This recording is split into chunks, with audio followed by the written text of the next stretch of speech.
This week on the podcast, we are venturing into the third film of the Pirates of the Caribbean franchise, At World's End. Let's go.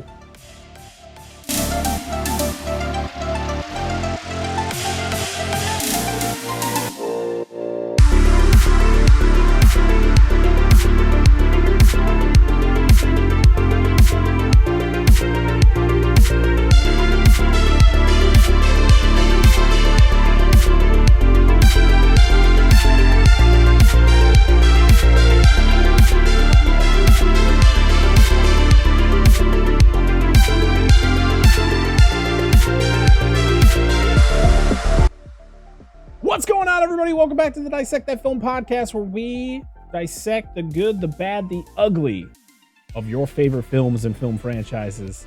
I am your host, Brett Parker. Joining me, as always, my wonderful co-host, Dan and Angela of DNA Gaming. Hello. Hello. They always got something going on over there, some inside jokes that I don't hear. I was trying to do the whole thing where they're rocking the ship, and I was like, then he's like. And I'm like, I have no idea what you're saying. Oh. He's over here like, and I'm like, oh, and it was too late. Yeah, I was like, because you were doing the introduction. I was like, we're not in the introduction. It's the after part. Then you get out of it. I'm just trying to. You gotta do doesn't watch us. I just trying. No, you guys can. You guys are seen. I don't square off myself anymore. Oh, okay. I just do the intro now. I don't care. I don't care. To our tens of viewers on YouTube. Tens. So many tens. It's funny how much I've just given a shit about how the video part of this looks anymore. It's just us talking now. Sorry, everybody who enjoys our videos. I hope you enjoy our videos still, even with the lack of clips and stuff that I used to do. See, you don't need pants. I don't need pants. I mean, you're still on video, Dan, so... Just don't stand up. If you're gonna stand up, just kind of scoot over to the side, then stand up. Flash a cheek. Just like flash up a sensor bar real quick. What was that about? It's okay. I gotta figure out how to do that. I don't know if I can do that. What's happening right now? Just turn the camera, I'll block it split second, and then come back. Yeah, right. You figure it out. Or we can just have it. We can just have it where it's already over your crotch when you stand up. It's just like completely naked. That's with pants on. Just to pixelate it in front of your pants. I'm not saying you want me to wear like a pixelated bar on like cardboard or something. Yeah, so I meant like you want me like one time like no pants today and like stand up and just be pixel like a cute. Yeah, okay. I got you. Yes. We're thinking ahead. Please. We don't know what's happening right now, guys. I do. Today. We are talking about the third movie in the Pirates of the Caribbean franchise. I can't believe we're already here already. We're already at the end of the original trilogy of this franchise. We're at the World's End, right? And I can't believe we're already at 110 episodes as well. This is episode 110, which is wild. This is crazy to think about. So the 10th episode of this podcast was Twister. The 25th anniversary of Twister. It has been almost 2 years since we recorded that episode, and I remember it like it was yesterday. It's wild stuff. 2 years. Yeah. I don't remember it. No, I don't either. Yeah. It's like you weren't there. That'd be a thing to remember, wouldn't it? Yeah. It was like you weren't there. It's crazy Twister's stuff. Such a good movie to be excluded from, but whatever. Nah, it's a great episode. I remember listening to it. It's good stuff. Very entertaining. Thank you. We tried really hard back then. Now it's kind of just like we don't try as hard. Because according to Angela, it's not getting any better. No. On my end, it's not. This is the best you get. Yeah, this is great. Just on an easy slope down. It's like riding the escalator down. Just go with it, dude. Yep. You just go with the flow. Because it's like the harder I work, the worse it gets. So it's like, okay, I'm just gonna let it go. Yep. 100%. So, Pirates of the Caribbean at World's End.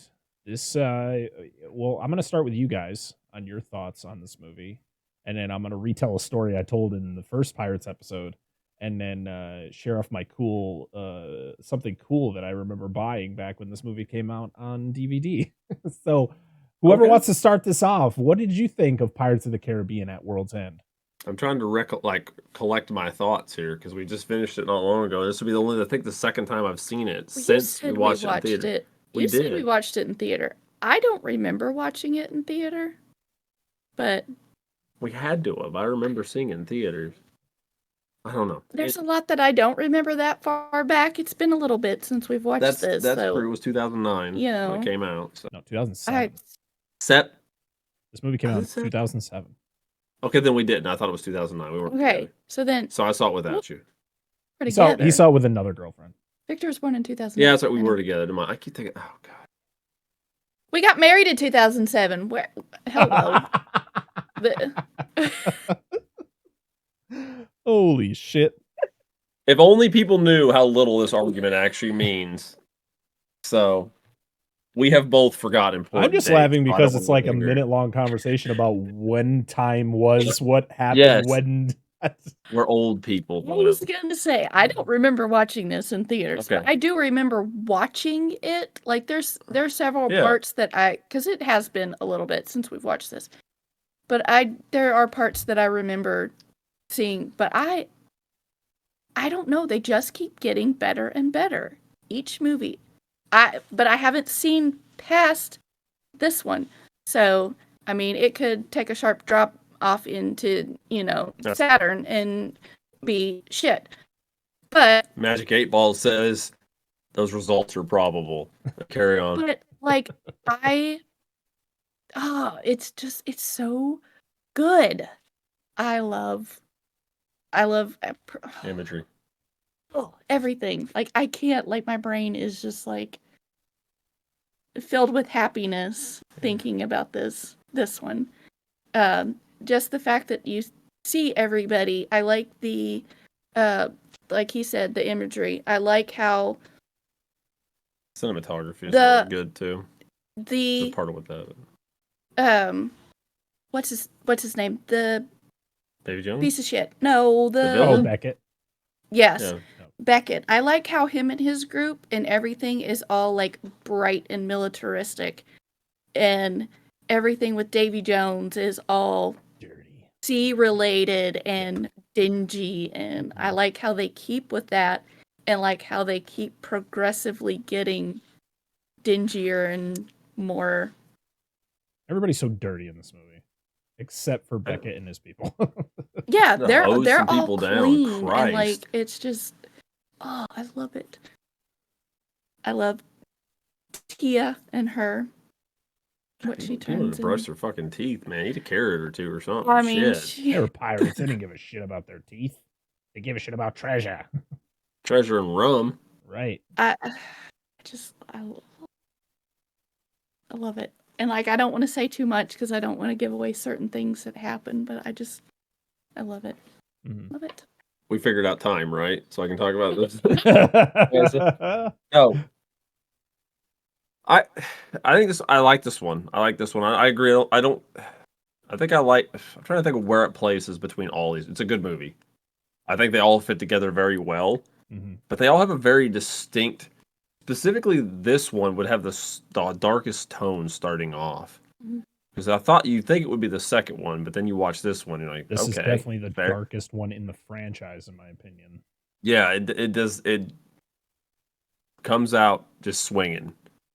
In general, I felt there was certain aspects of the film that were maybe not as relevant, and we talked about things, possibly some stuff being cut down. I like there were some shifts in characters, specifically Tia. We'll get into her later. Her shift of her importance in the role of everything. Yep. Even Jones' character was a bit different in this, and of course we got our villain, which. No offense, I think he ended with a unbelievably wet fart at the end of this fucking movie. And but yeah, I thought it for most the characters were pretty much spot on. I didn't feel any big inconsistencies. I thought it was well acted. It was pretty funny. Again, the cinematography, it's a really beautiful cinematography in this movie. Really, really. I mean, the score is good, but I really liked the score in this movie, even over the other two. It had a lot of. I felt some good finality to it. Everything I think it kind of wrapped up most things. I don't think there was anything big and glaring to me. Great joke moments. It did have some good joke moments too. Some very lighthearted. not supposed to be lighthearted at some points, but I think it did better. I don't know. It still felt like it had scenes like the cannibal scene in this movie, in this movie, like the one prior, like similar to that. Like they could have trimmed it down, like I talked about earlier. But it's still an enjoyable movie. It's good. You just need to watch all three of them. If you watch them, just watch all three of them. They complement each other well. It reminds me of the Star Wars trilogy, the original Star Wars trilogy, just with less Ewoks. I don't know. Yeah. So, no, I'm not saying it's the exact same quality, but like kind of like that consistent tone for the most part throughout the films. So. I love this movie. I remember. I mean, I told the story back in the first Pirates episode, but I really wanted to go see this in theaters, and when I went to go see it in theaters, it wasn't there anymore. It had just left the theater like the day before, and I ended up going to see Transformers, which wasn't a bad alternative because the first Transformers is the best one. I remember buying this day one when it came out on DVD. Actually, the DVD that's behind me is my day one DVD that I bought. And I remember watching the movie, and that score was so good that I bought the CD for this fucking movie because it's so good. It's so good. And Hoist the Colors, I probably have heard every version of that fucking song that's been recorded. Yeah. Like I've heard the original version from the movie, which is good, but there has been so many people who have recorded versions of it, and it's just, it gets better every time. It gives me chills. The beginning is that the one they played like four times during the movie? Yeah. Yes, it's the one the little boys at the pirates sing at the beginning of this movie. Oh, okay. Yeah. Okay. The Pirates, this is, to be honest, I think the Pirates of the Caribbean, the original three, is probably one of the best trilogies around. You know, it's up there with, you know, Back to the Future, Indiana Jones, the original Indiana Jones trilogy, the original Star Wars trilogy, you know, those, you know, the Dark Knight trilogy. Like this is like I think people have their gripes with this franchise because, of course, like the second and the third one are long. This one is almost 3 hours long. This is 2 hours and 49 minutes. Yeah. But to me, I've seen this movie so many times, it doesn't feel like it. It just doesn't feel that long. Mm-hmm. Like there are certain movies where it hits this runtime and you're feeling it for certain parts. You're like, okay, let's move along. There are some slower parts of this movie, but with those slow parts, they're still interesting enough to keep me intrigued on what's happening and what's going to come up. You know, I think that's the thing is there's a lot of politics in this movie. Yes. There is action, but when it's action in this movie, it's not just for the sake of just having action. It's these bombastic set pieces. Like the end of this movie is one of the greatest like battle scenes I've ever seen on screen. It's pretty so epic. There are certain characters, like we stated, Beckett. He's one of those weird villains where he's not a bad villain, but like, yeah, Dan said it. Like his ending is weird. I love how they shot his ending. Yeah, I thought it's really cool. We'll talk about that when we get there. But yeah, his whole thing is just like he does nothing. To be honest, he really just tells people what they got to do, and just sits in a chair most of the movie. Yeah, it's like when somebody properly like disagrees with what he's doing, or he has no like proper rebuttal for it. He's like just falls apart. I'm like, dude. Yeah. I mean, that's the thing is that's I think how most people of that type of power have it. They're not military men to the point where they will fight. They rely on their words and you know, their control over people. And then once that control is gone, that's when shit hits the fan. I love this movie. This movie's so good. The craziest thing when I think about this movie is the fact that this movie was filmed right after, like it was literally back to back, Dead Man's Chest and At World's End, back to back. This movie looks significantly better than Dead Man's Chest. Like visual effects, just everything visually looks better in this movie. And it's like, how is that possible? Yep. Like when they got the budget, it helped them out? This is at the time in 2007, this was the most expensive film ever made. $300 million budget. Big. That's big money, dude. It's very big money. And you can definitely tell they put a lot of effort into their visual effects because like everything just looked so much crisper. Like when every time you see Davy Jones on screen, he looks so clean. We've seen it. What did you see? The shadow. The shadow people. The shadow. I live with shadow people. They saw your shadow, and just tell them we have shadow people here. Oh, they can't. Oh, can you see her? She right here? Yeah. I say, hey, hello, shadow person. She's gonna do some painting while we're doing this. Fair enough. Gotta be creative, man. I dig it. Oh, but yeah, the visuals just in general look really good. Way better than Dead Man's Chest. It's just wild. This Some good, also really good practical too. Oh, really good practical. Also the colors too. I felt like Dead Man's Chest was very muted in their colors, where this one is a lot not brighter, but like more detailed. Mm-hmm. Man, this movie's great. I just wish it ended here. As much as I don't hate where we go from here, I just wish it ended here. Yeah. That's fair. From what I've heard. Yeah. I mean, the cast is great. You have some new additions to the cast. You have returning cast who just are fantastic. You have Jeffrey. I just want to say Jeffrey Rush is back, and he's so much better in this movie than he was in Black Pearl. As much as I love him in Black Pearl, I did not like him fully as a villain. I stated it in the Black Pearl episode. I just thought he wasn't really a full villain. He was just trying to not be what he was. He didn't want to be undead anymore. He just did what he had to do to be done with it. Like Davy Jones is a villain in this movie. Yeah. Like he is straight up a bad guy. And Beckett is a bad guy, but he's just like you said, he's the guy in the chair controlling the another villain. And then we have some other characters that show up.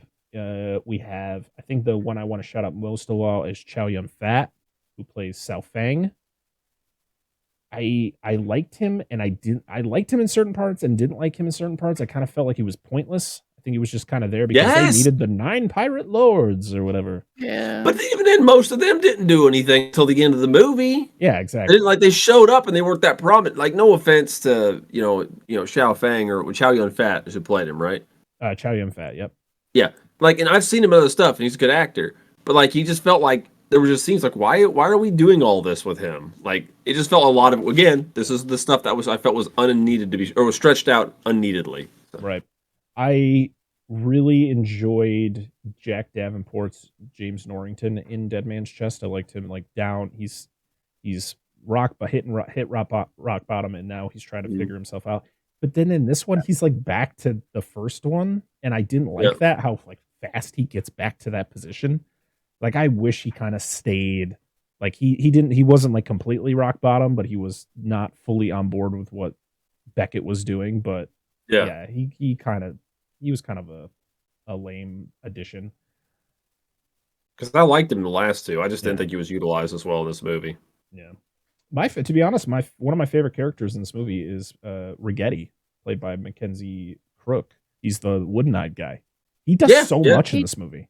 He does so much, like way more than the guy he's with the entire movie. Pintel. Yeah. Stellan Skarsgård. I feel like they underutilized his character in this. I think he was really like they used him a lot in the end of the movie, but he was kind of just vague.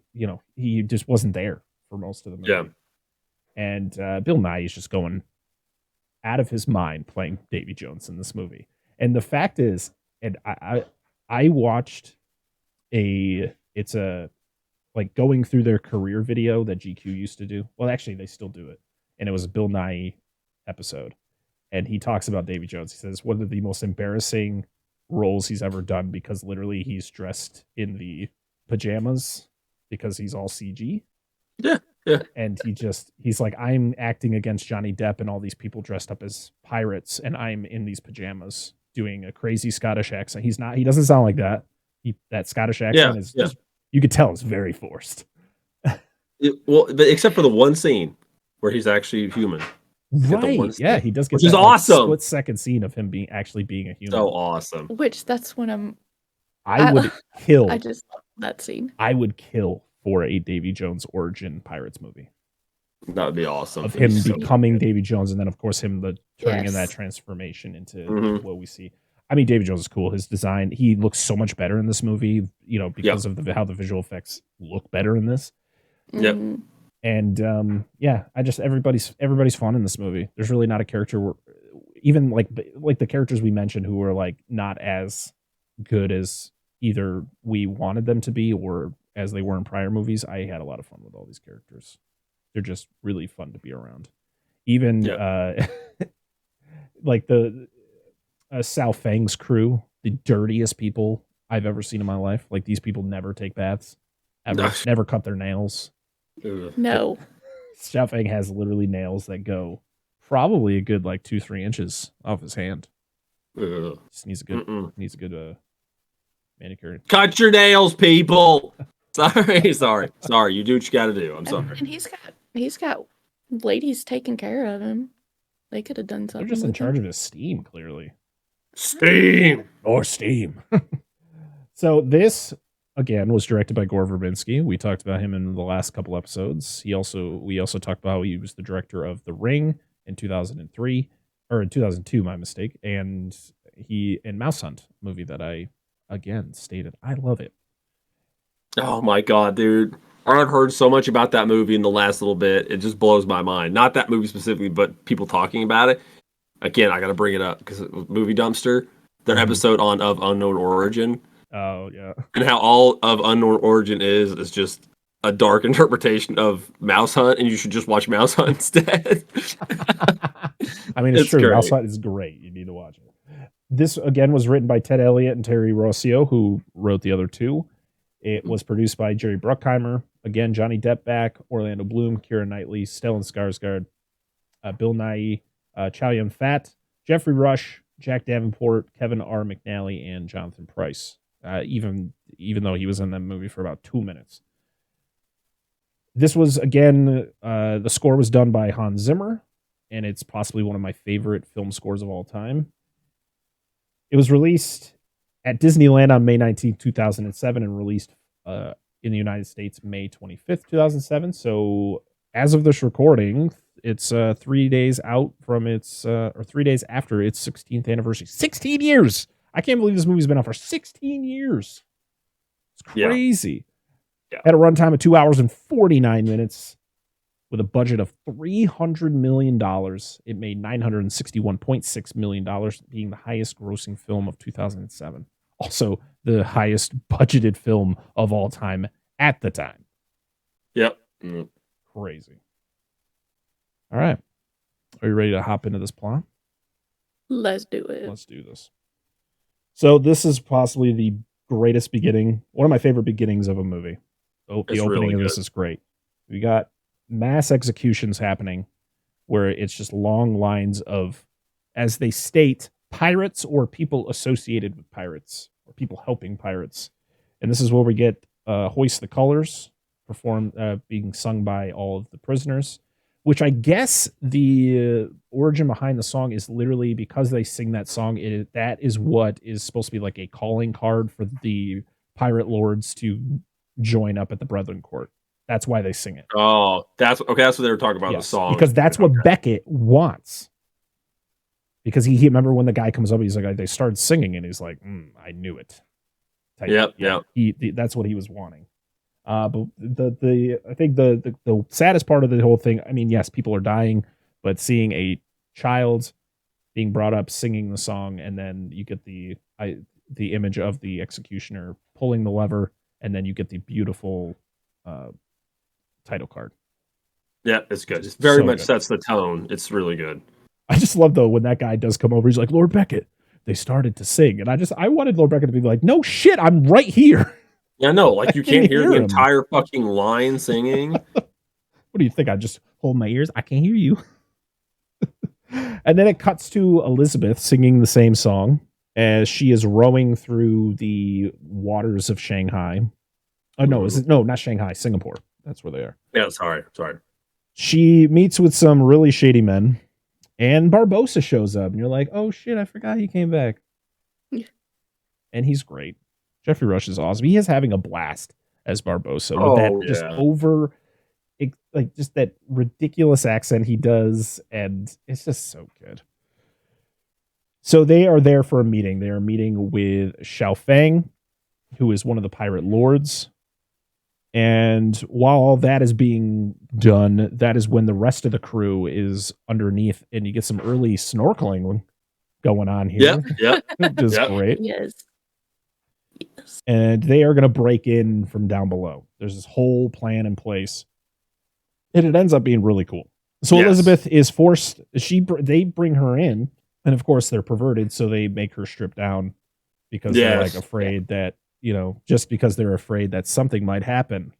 Even though she does start taking her stuff off and she pulls like 4 other pistols out of her clothes. I love the one from behind where she's like pulling, like you can't see it. And she takes it out, and Barbossa's is like Jeffrey Rush is just looking back there, like where did that come from? She's like, I thought she was like taking it out of her ass. I'm like, I feel like that's what was implied. I feel like that's what was implied there. And then she just like pulls it up and was like, that's a bonker, dude. It's so funny. His face is great. It's like, I've seen some shit, but what the what is that? So we see that Will got caught by Fang's people, and they talk about it earlier, the fact that like Will was sent in early to steal the charts to get to Davy Jones. Jesus Christ. Stroke. One of those days. Davy Jones' locker.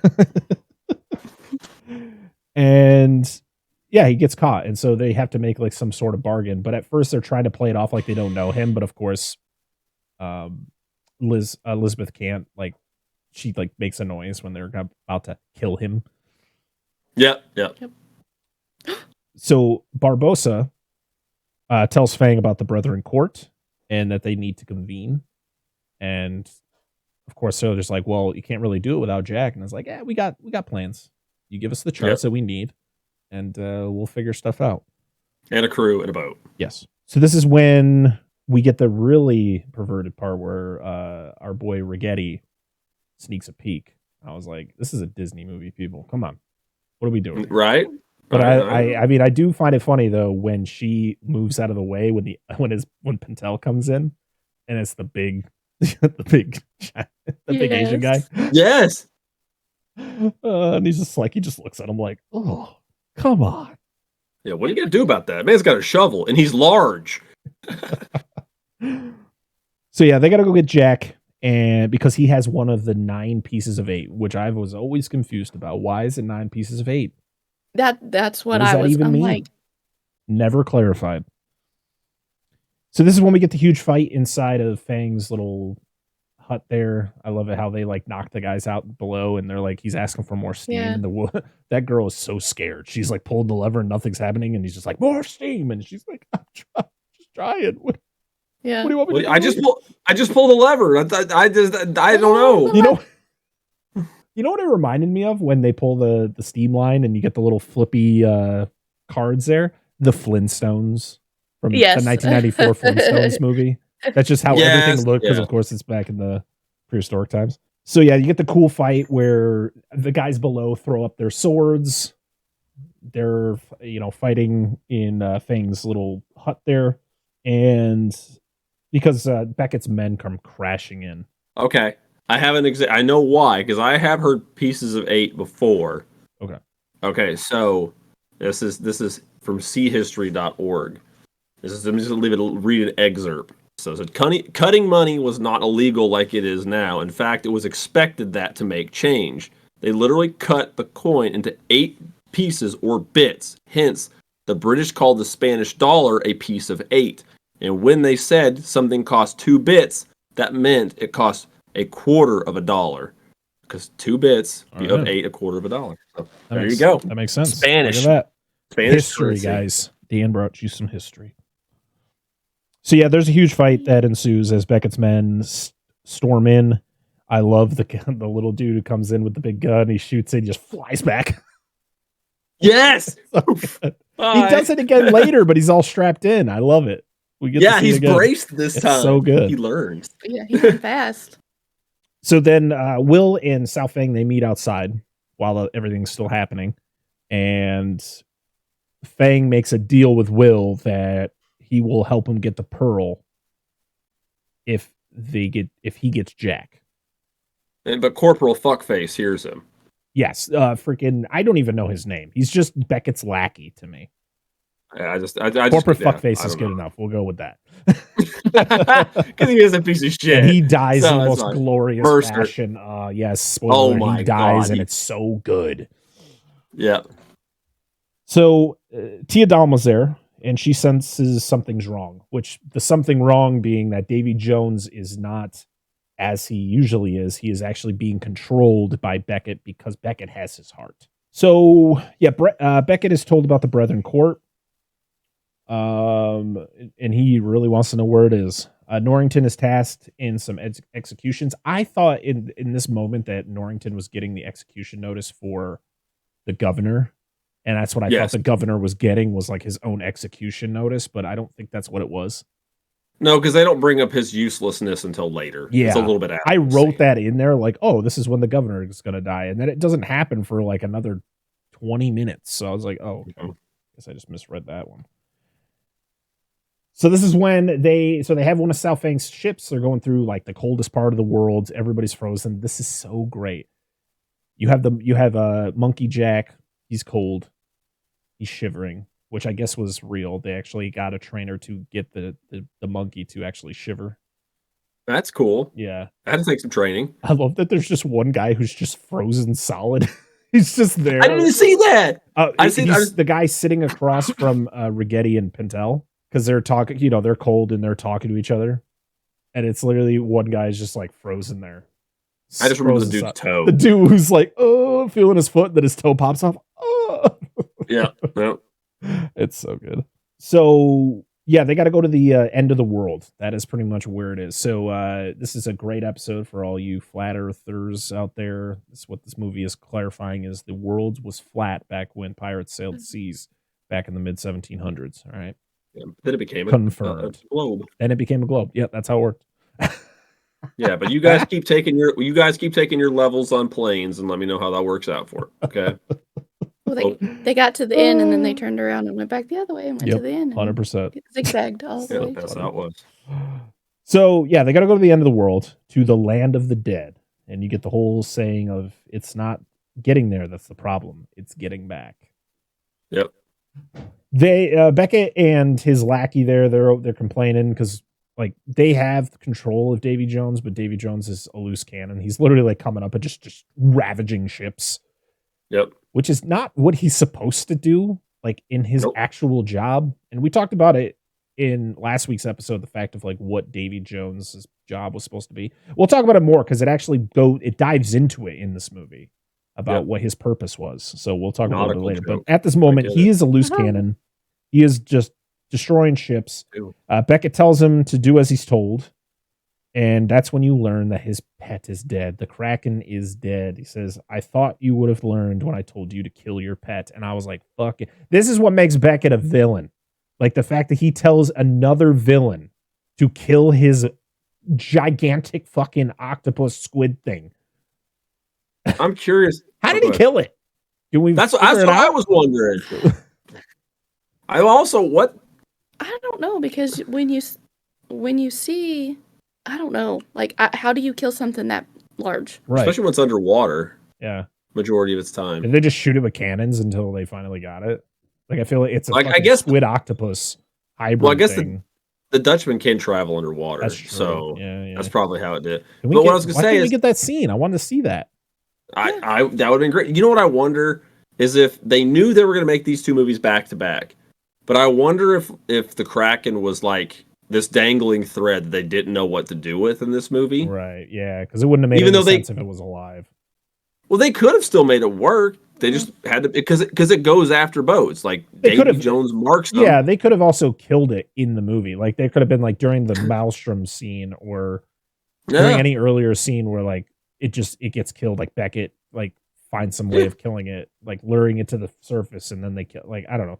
I just felt like that was something very disappointing to me because I loved the Kraken in Dead Man's Chest, and the fact that it was just like killed off screen kind of left a sour taste in my mouth. Like it was just like, eh. Yeah, I agree. I think it could have been handled better. It's a really fucked up line though that Beckett says to Jones, and the fact that like you can see Jones is fucking hurt.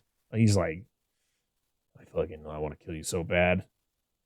I always wonder what pet name he had for it. Did he call it like Daisy? Come on, Daisy, time to eat. Cracky. Come on, crackhead Jim. DreamWorks has got some movie coming out this year that's called like The Adventures of like a Teenage Kraken or something like that. It's like an animated film. I was like, all right, I've seen that. I'm down. So they make it to the end of the world, and it is quite a fall because it's literally a waterfall because it's the end of the world. Yeah. This was actually filmed at Niagara Falls, which makes a lot of sense. So we then jump to Davy Jones' locker where we meet up with Jack and the many other Jacks. And it's great. You have Chicken Jack who just lays an egg. You got the one behind him picks it. Yeah. You got the one that picks up the peanut. And as he's about to eat it, he gets killed by the real Jack. And he's like, my peanut. Yeah. And I love that they kept that throughout the rest of this movie. It's so good. Yeah. But I love his entrance into this. Like you just see his nose and he's just smelling. And in the subtitles, it's like man sniffing. I'm like, come on, we know who it is. Admittedly, most movies don't do that. When they subtitle, they fucking ruin who it's supposed to be, and you're not supposed Jack to know. Sparrow sniffing. You're like, well, fuck. I mean, how can you not recognize that nose and the beard or the mustache? We watch movies and you're like, it's like stuff happens to the back, like person talking off screen, but that actually says who it is, and you're not supposed to even know that's like way later in the movie, and it's like, see, that's what I'm talking about. But we know who that is. I think. I mean, I knew exactly who it was. I'm like, I don't recognize that nose. So yeah, we get to see all this fun stuff. It's great. You got the one Jack who doesn't have his shirt on, who's like trying to like do the line and he's fucking up, and the real Jack is like grilling him to the point where he stabs him, and then he's like, I'm gonna get out of here. So he just grabs a line and just swings down, and he's just in like a salt field. Like that's all it is. And he goes down there, and then you get like, to be honest, I feel this is definitely a part of the movie that they could have trimmed down. Yeah. Because some of this drags on a little long. Mm-hmm. You know, he picks up the rock, he examines the rock, then he licks the rock, then he throws it, then it turns into a crab. There's a bunch of rocks. Yep, and then it turns into a bunch of crab. I love the imagery though of this. Where you see the shadow start to move of the ship before you actually see the ship move. Until he turns around and he sees it kind of going. And then you don't know what's actually powering it until you see that it's the crabs are underneath it, kind of moving it around. That is what I like about this scene. It doesn't need to be this long, but the imagery just keeps you in the movie. This makes me think of two separate things. It makes me think of it should have been lobsters. Because we could have rock lobster. Rock lobster! Exactly. But then it also makes me think of the shirt that I wore when we talked about, we did the charity drive, and we talked about our movies, because the rock, it's a rock crab, is one of what is Ganymede. I'm trying to remember. It's a kaiju movie, Space Amoeba, because I was, it's a giant amoeba, so Space Amoeba, there's a giant rock crab in it. So, not the same thing, but it's giant, and it gets its eye shot out. I get why they made it as long as they did. What? The psychedelic imagery? No. The movie? The scene that we're talking about. Okay. I was making sure. So yeah, so this was this scene was filmed in Utah, which makes a lot of sense. It's Utah with its a lot of salt, because a lot of salt there. Yeah, salt flats. Yeah. I thought I was gonna say because of its exquisite beaches, but that's fine. Yep. I mean, either or. And the funny thing is I've seen this movie a lot, and I never question the fact, is Tia the one doing this? And then you're like, yeah, she is, because the crab literally crawls up her dress, or crawls up her skirt there. And we're back to you, Hive Mother. I love this when they all are coming ashore. They're looking around. They're like, we can't. It's like Elizabeth just comes to the shore. She's there for like 5 seconds. She's like, I don't see Jack. I don't see anybody. I'm like, you just got here. I know. Like, look around. How big do you think this place is? I know. Good God. And then, of course, you see Jack come over the dunes, which I thought was a cool shot. He's up, hanging onto the mast, and he's coming down the dunes into the water. Jack first thinks that he's hallucinating. He's like talking to everybody. He's, of course, one of the first people who like says anything to him is Barbossa. And this is the first time you actually hear his name, Hector. Yes. Hector! Yep. Like, wait a minute, Hector, who's he talking to? Yeah. I actually caught me. I was like, oh, that's an interesting first name. Well, I never would have pinned that. Yeah. And of course, Turner figures out what's going on. He's the first. At least he's the first person to vocalize that he thinks he's hallucinating. Yeah. But he's kind of rude to everybody. He's just kind of like saying whatever. Well, he's kind of. I mean, honestly, the dude's been through a lot of shit. He's not as bad as other people about it, but he's like, I'm not dealing with these people's garbage anymore. Yeah, because you don't really know how long it's been. I don't know how long it's been since the end of Dead Man's Chest to this one. Yeah, there isn't a proper explanation. No. I just love that he first sees Gibbs and he's like, Mr. Gibbs, do you know that he's just talking about how like there's no order on his ship right now. Yeah. And he's like, Captain, you're in Davy Jones' locker. It's like, oh, okay. Sure. But it's really, they actually talk him out of like pretty much get him to realize that he's in like this is real. And that's when it's then known or told that Elizabeth is the one who sent him there. And everybody's like, oh shit. She hasn't told you. Yeah. You'll have plenty of time to talk about it while you're here. Yep. It's so funny. So this is when we meet the crew and set sail. I love how Jack meets Xiaofang's crew and he's just like, who are you? He's like, I'm here for whoever has the highest bid. Well, I have a ship. Well, then you're the highest bidder. Yeah. Good. And this is when we also when they get onto the boat, this is when they argue. You get Barbossa and Jack arguing about who's the captain. Because I love the fact where it's just like, where Barbossa's like, oh, I see my ship's right out there. And Jack's like, huh, it must be quite small and behind the Pearl. Yes. But they get on there and they're like each giving commands and stuff. And, they get it's the whole like dick size thing because they bring out their little, what are they called? What are they called? What are these things called? The thing where you look through. I'd call it a telescope? What would you call it? It's just a telescope. Yeah, it's not like an astronomical. It's just So yeah, of course, Barbossa's got a pretty decent sized one, and Jack's is kind of smaller. It's the whole whose dick is bigger. Well, then he does later. He's got it's later in the movie. It's okay. Yeah, it's like 5 times bigger than what Barbossa. Yeah, it's like boom, boom. It's like 3 glued together. It's obnoxious. If you actually look through that thing, you wouldn't see shit. No, so good. But it's pretty funny. I love the fact where they're like arguing with each other, and then is it Pintel comes in? And he's like, he comes in and says something to him, and they're just looking at him. He's like, oh, I just thought since there's like no order here, and who's the captain, I thought I put my hat in the ring. Yeah. But okay, it just backs up, and he's just like, oh my god. No. And Righetti's just like, I would have voted for you. Yes, I love that. It's so good. It's a telescope. Yeah, okay. Or a spyglass. Spyglass. That's what I think it was called mostly back then. There you go. Thank you.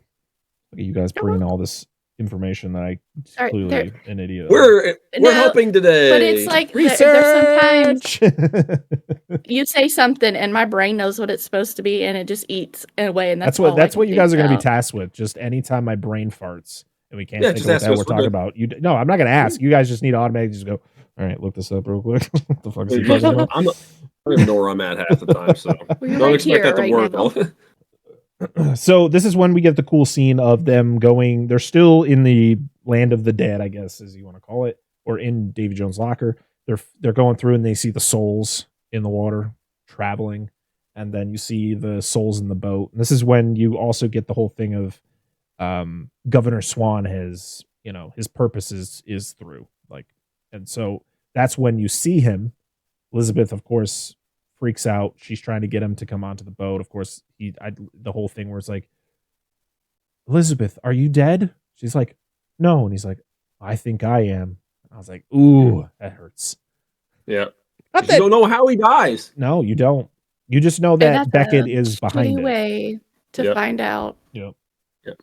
But I love how then she tries to get out, and isn't Tia tell her not to get off the fucking boat? Yeah, because she tries to get him to get on the boat. But I love how at the end he's like, "I'll say hi to your mother for you," and I'm like, "Damn it!" I think the whole start of it was when she goes to the side of the boat, she sees him, and she's like, "Oh my god, we're back!"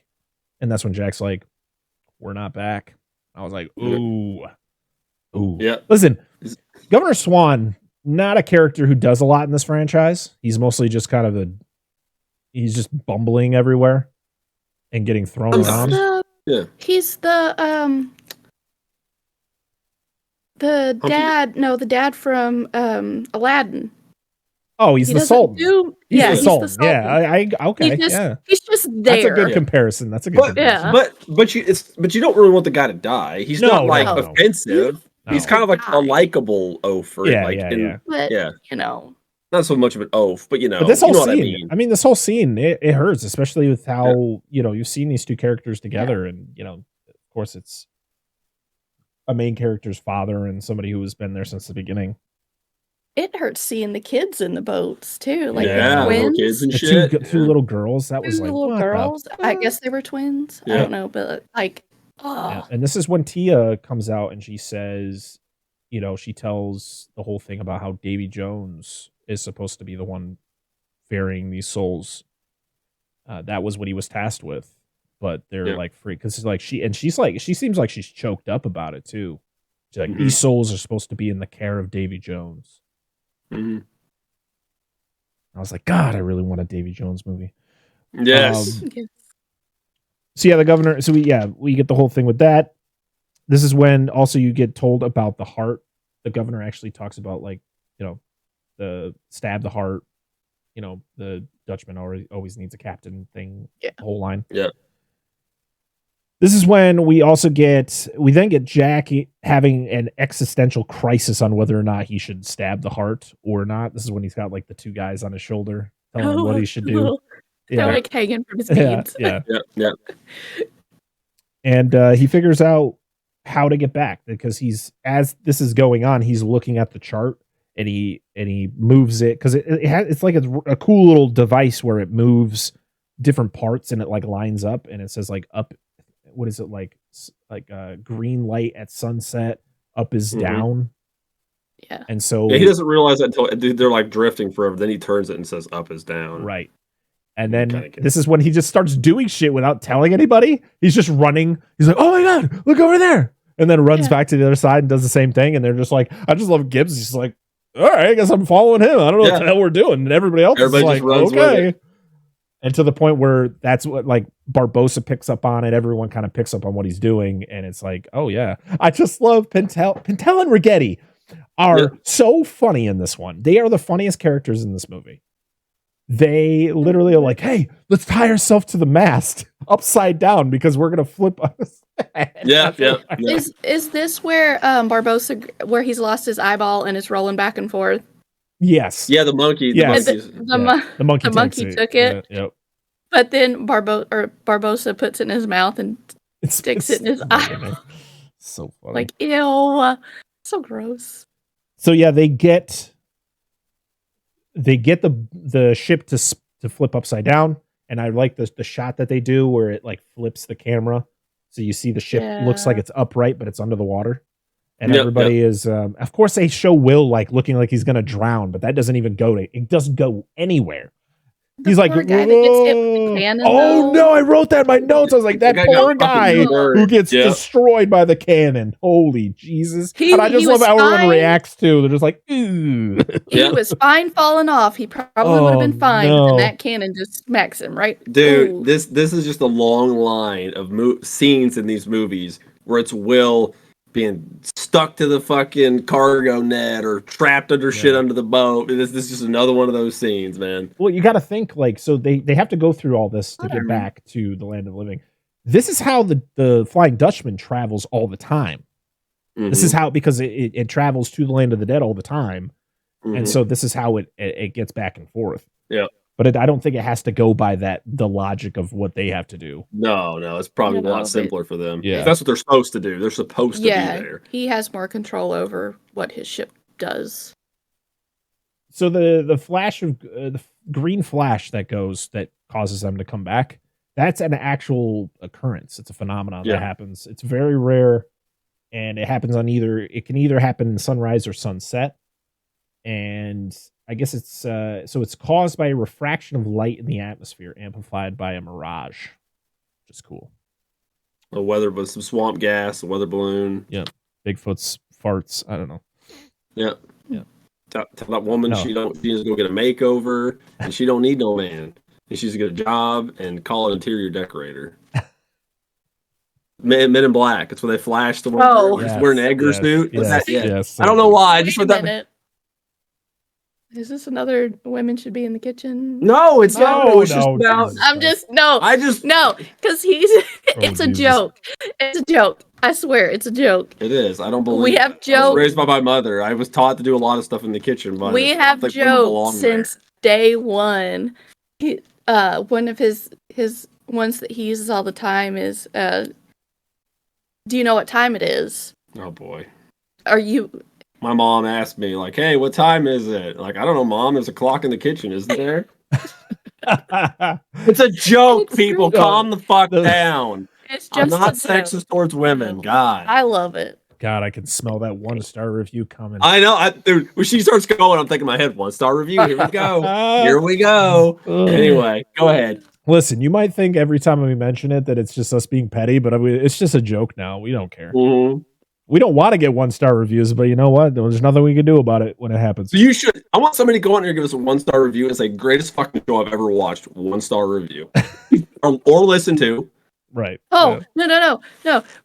We have had reviews come in through work. Like we have the Oh, I know what you're talking about, yeah. And people will give us ones, but they'll say the greatest things. And I'm like, hey, number one. You're just looking at it. I was a manager at Walmart, and so when we would get those things, I was the one who would look through them. And I got the same thing. It was like a 1-star, but it was like a raving review about like something. And I was just like, I'm like, am I reading this right? I'm like, come over here. Can you read this? Does this sound right? Like, I'm so confused. I think they realize how the rating system works, right? Whatever. So once everybody's back, then we get the standoff between, it was Will, Barbosa, Jack, Elizabeth, and I think Gibbs. Oh, that's good. Too. And then Jack shoots, and it's all wet powder, so none of the guns can go off.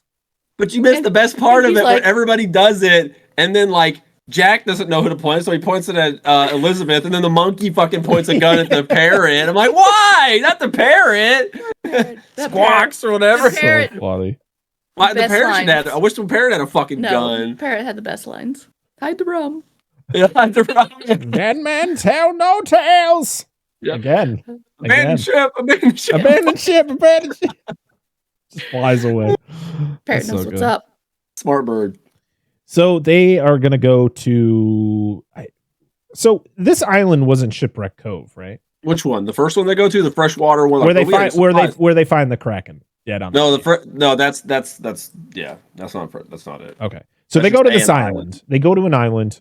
And this is when you get the What's it called? Kraken Island. Yeah, because literally they find the Kraken dead on the beach. And Patel's like poking at it like it's gonna wake up. I'm like, I don't think it's waking up. We should charge people a fare for coming to see it. Well, that was the thing. So of course Barbosa's like, hey Jack, we need to go to the Brethren Court. You know, you're one of the pirate lords, blah blah blah, you gotta go. And he's like, nah, I'm good. It wasn't until he sees the Kraken dead on the beach is when Jack kind of gets the perspective like, yeah, probably a good idea. Because his whole thing was like, I'm cool with being the last pirate. Like, that's fine. And then it was like, yeah, it's better to, it's good to have some people instead of just being by yourself. Yeah. He said it's better to pass on a legacy than be the last of your kind. So Sao Fang, he catches up with the Pearl. It's because of the whole deal that he had with Will.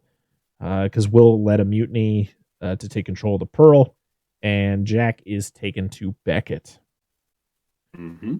This is when Beckett asks about getting directions to the Brethren Court. Sao Fang wants Elizabeth in trade for turning on Beckett. It just seems weird. Yeah. I'm sorry. Sao Fang, like I said, Sao Fang's character is just weird in general. Mm-hmm. He just, I don't know. I just didn't feel like that. Like you talked about earlier, they didn't utilize him well. No. And like everything should just been, I felt cut down for him, and he should just been at the final thing. Yeah. But I don't understand what outside of like one minor thing at the end they could have done in another way. What her being in the position she ends up in really does for the end of the movie. Yeah. So Sao Fang, I don't know, but whatever. Go ahead. So Beckett's lackey, he escapes. Like, I swear to God, every time this dude is about to die, he just escapes in some crazy way. And I'm just like, God, I hate this dude. The Pearl attacks the Endeavor. This because, Sao Fang, of course, made his deal. And so now they attack the Endeavor and they sail away. The Dutchman goes after Sao Fang's ship, and the Endeavor follows the Pearl.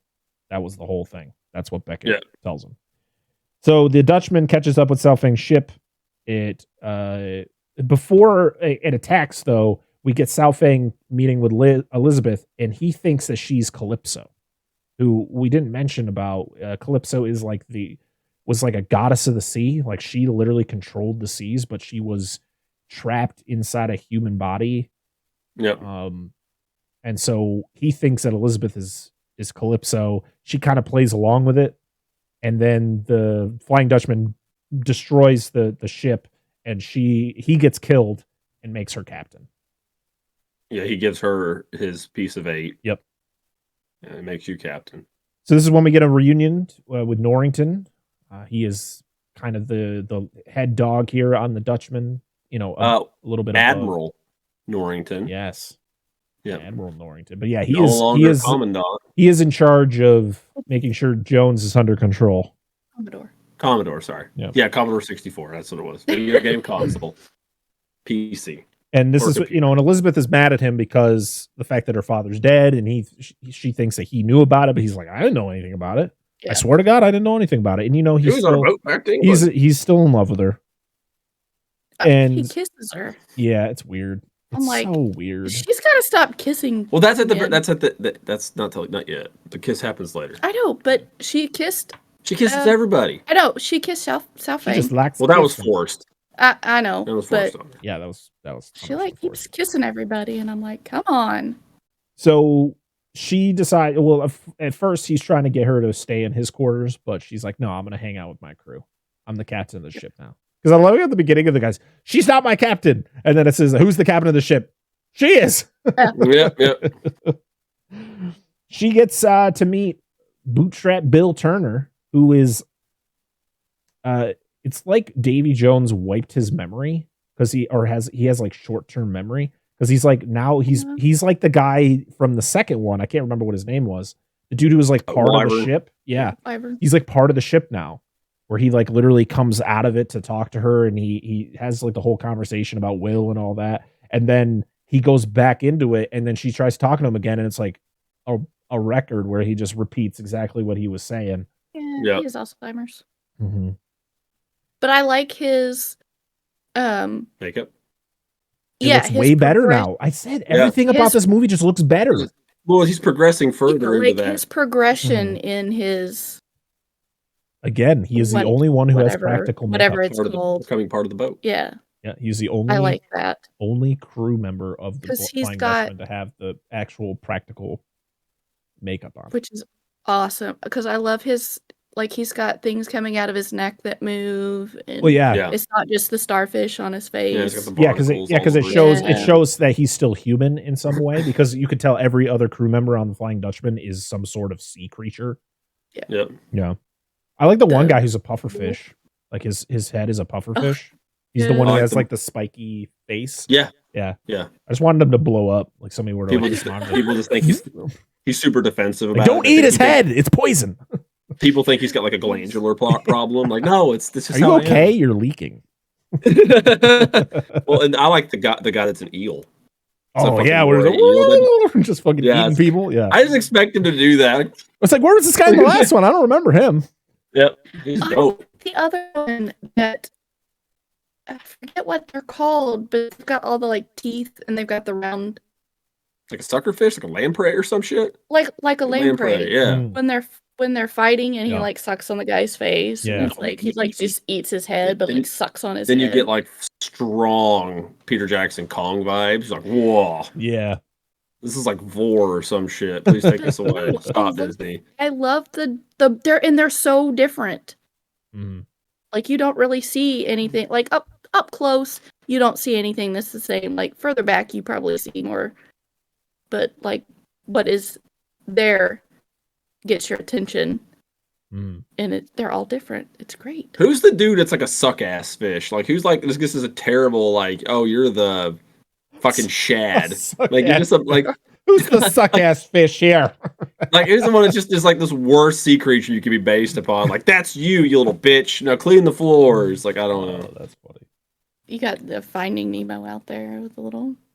Do you think the clownfish dude and the anemone guy are like really close? Oh, like, absolutely. They always hang out together. Yeah. Okay. Yeah. Friends. His name is Marlin. Yeah. Yes. So we find out that Will is leaving human breadcrumbs for Beckett to follow. It's just dead soldiers that he's just talk about the movie being dark. Dude. Yeah. Have some corpses. Yeah. Yeah. Bodies are fun. I love it where Jack like meets with him and has that conversation about like, you know, if you're going to do something, you got to do something yourself. And, you got to do it with your own hands. And so he pushes him overboard with the compass on purpose, gives him his compass, which is something that Beckett wanted. Mm-hmm. We then see Norrington, growing through his heart grew 3 sizes that day, and he frees Liz and her crew. This is when Bill catches her. And this is another thing that's sad is like Bill, you're supposed to like, you want to be sympathetic towards Bill, but like things like this happen and it kind of sucks. You're like, Bill, we like you, man. Don't do this. Because Bill's the one who calls for, that there's people escaping. He fights with Norrington for a bit to the point where like Norrington like shoots the line that they're crawling across so that they won't get caught because somehow the Flying Dutchman can't catch up to their ship, which makes no sense to me. Well, they were sucking face and stuff too. Yeah. So and then Bill stabs him, kills Norrington. And, well, he's kind of like you said, he's become almost like a drone. Like he's like lost all sense. Yeah. He's just like ship. That's it. Yep. And so at least it gave him more for his character to do. Yeah. Very true. Except for Norrington, because I kind of like him. Like, oh, he's gonna redeem him. Like, fuck, they just ice him. Like, all right. Well, it's almost like a reset when he gets sucked back into the boat. It's almost like a reset because he doesn't say the same thing again until he's back in the wall. Yeah. So he could have been sucked back in the wall and just been like, well, I don't know who these people are. They're, escaping. Nobody leaves the boat. Yep. So Norrington gets stabbed and he's dying, and Jones shows up and finishes the job, and he takes the sword. And it's the sword that Will had from the first one. Yes. That's Will's sword, which comes into play later too. Yes, but actually Jones doesn't do anything because he's already been That's stabbed. right, he was already stabbed. He takes the sword out and goes, nice sword. Yeah, no, yeah, because he asks him, do you fear death? And Norrington stabs him. He's like, I'll take that as a no. And he passes away. And just do you fear death? I love it, dude. His over exaggerated Scottish accent is so good. I don't know how many Scottish people enjoy this accent. I love it. I think it's great. He just over accentuates every word that he says. Do you fear death? I'm like, oh my god. And it makes it even better when he's got the water that comes out of his mouth, because as he's over exaggerating those certain syllables, it just squirts. Well, it's like what we said in the last movie, like at the end when he opens the chest and the heart's not in there. Jack Sparrow, and like water's just out of his mouth as he's doing it. It's like a fucking slip and slide or some shit going on there. Like, oh god. So you think that Davy Jones has control of the Dutchman again, but wrong. Beckett's lackey is the one who has control because they have cannons on the chest. How does that work though? So if they were to shoot the chest with the heart, with the cannons, how does the rule apply? The first cannonball by whoever shot the cannon. Okay. It's the only thing that makes any sense. Question: did I call him Lieutenant Fuckface earlier? Yeah, he's a Commodore, isn't he?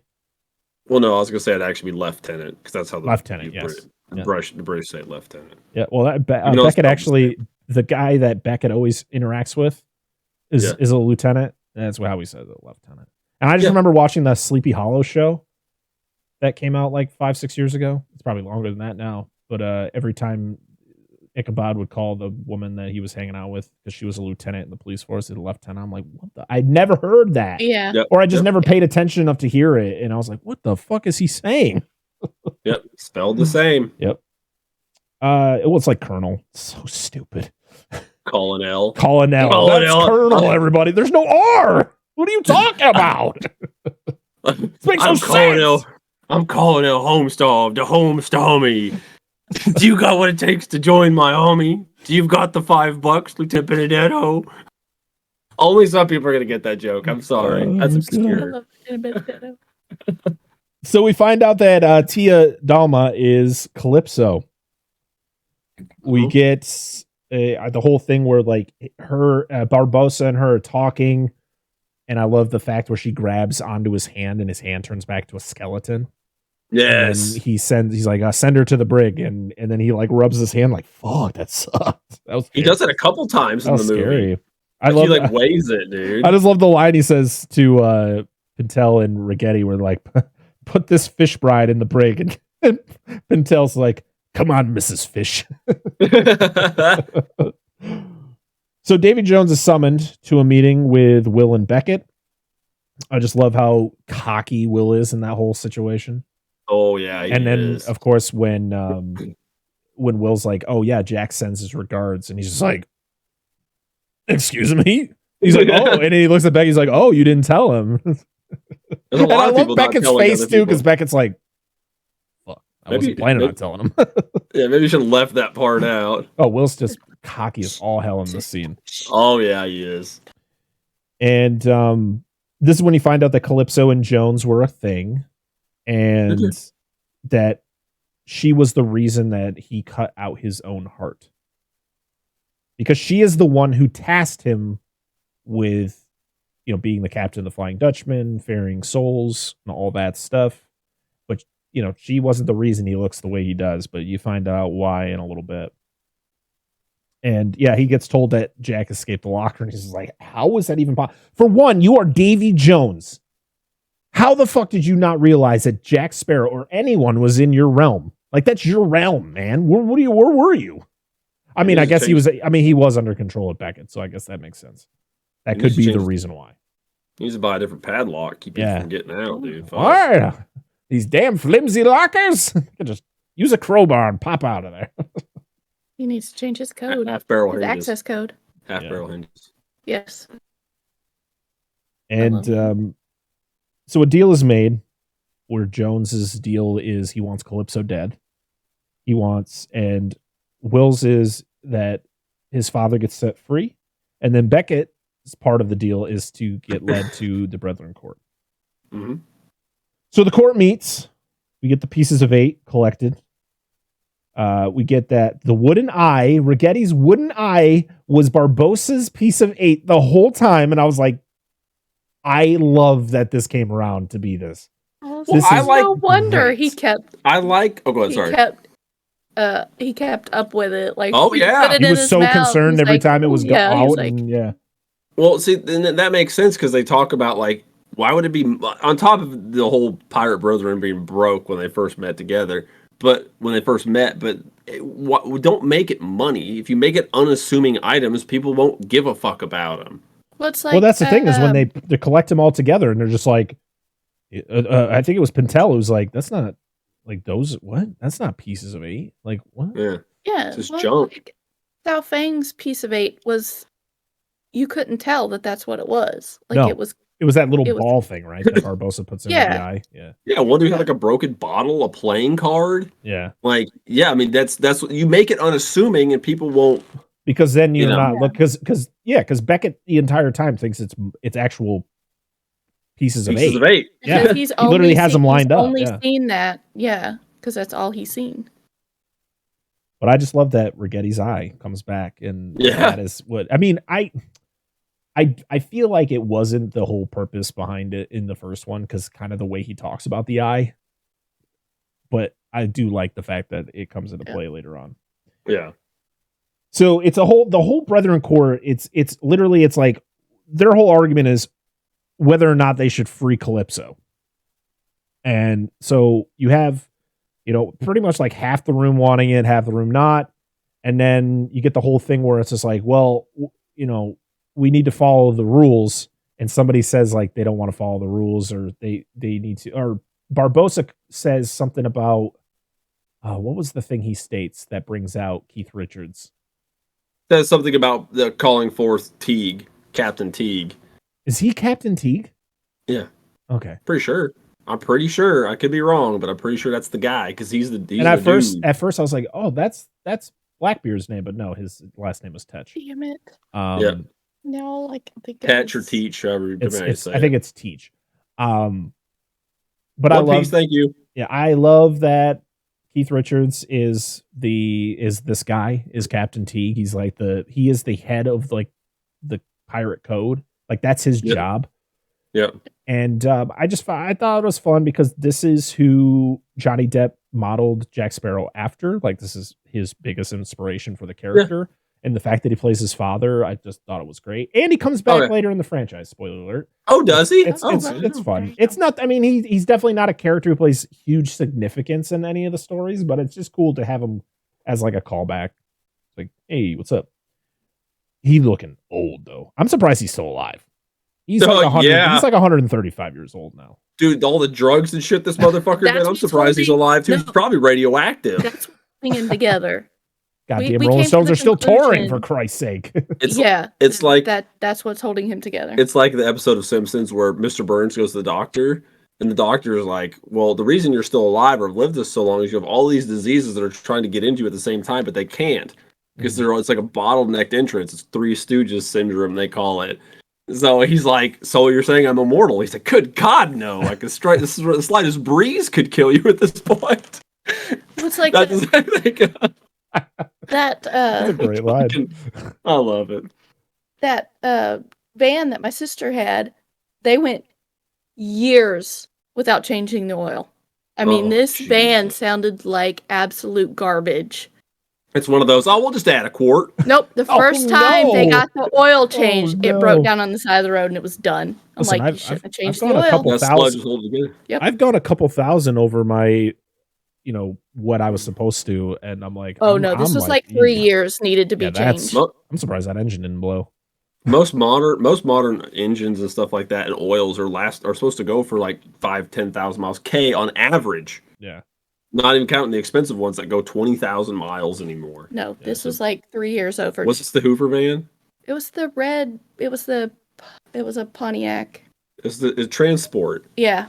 It was an ugly van. Yeah, it's the Hoover van. But holy shit, did it go down in almost flames. Listen, if anybody knows what a Hoover vacuum cleaner is, go Google a Pontiac Transport. They do. Pontiac Transport, you will know. They look like a fucking dust buster, dude. Like the little handheld ones. Look it up. Yeah. They're ugly as crap. Anyway, back to pirates. Oh Lord. So not oil changes. Yeah. So while the meeting is going on, Calypso gets a visit from Davy Jones, which I fucking love this scene. The scene is so good. It's such like it is. I mean, we haven't ranked any of these movies, but we get there. These scenes like this make me love this movie more than any of the other ones. Just because of things like this. Davy Jones, there are some goofy parts of Davy Jones in this franchise, in the two movies that he was in, but like scenes like this just make me love that character, even though, he's a villain. Yes, I love villains. I mean, they're just so, when they're well written, they are so good. Yeah, look, he's so good. He's just bugs. Yeah. He's just so bugs. Good. He's so good. Good though. It's the voice. It's the voice. Oh, I mean, yeah. I'm just talking with so that now. They share a conversation about their relationship. The fact that he was tasked from her that he had to sail the seas for 10 years, ferrying souls to the locker.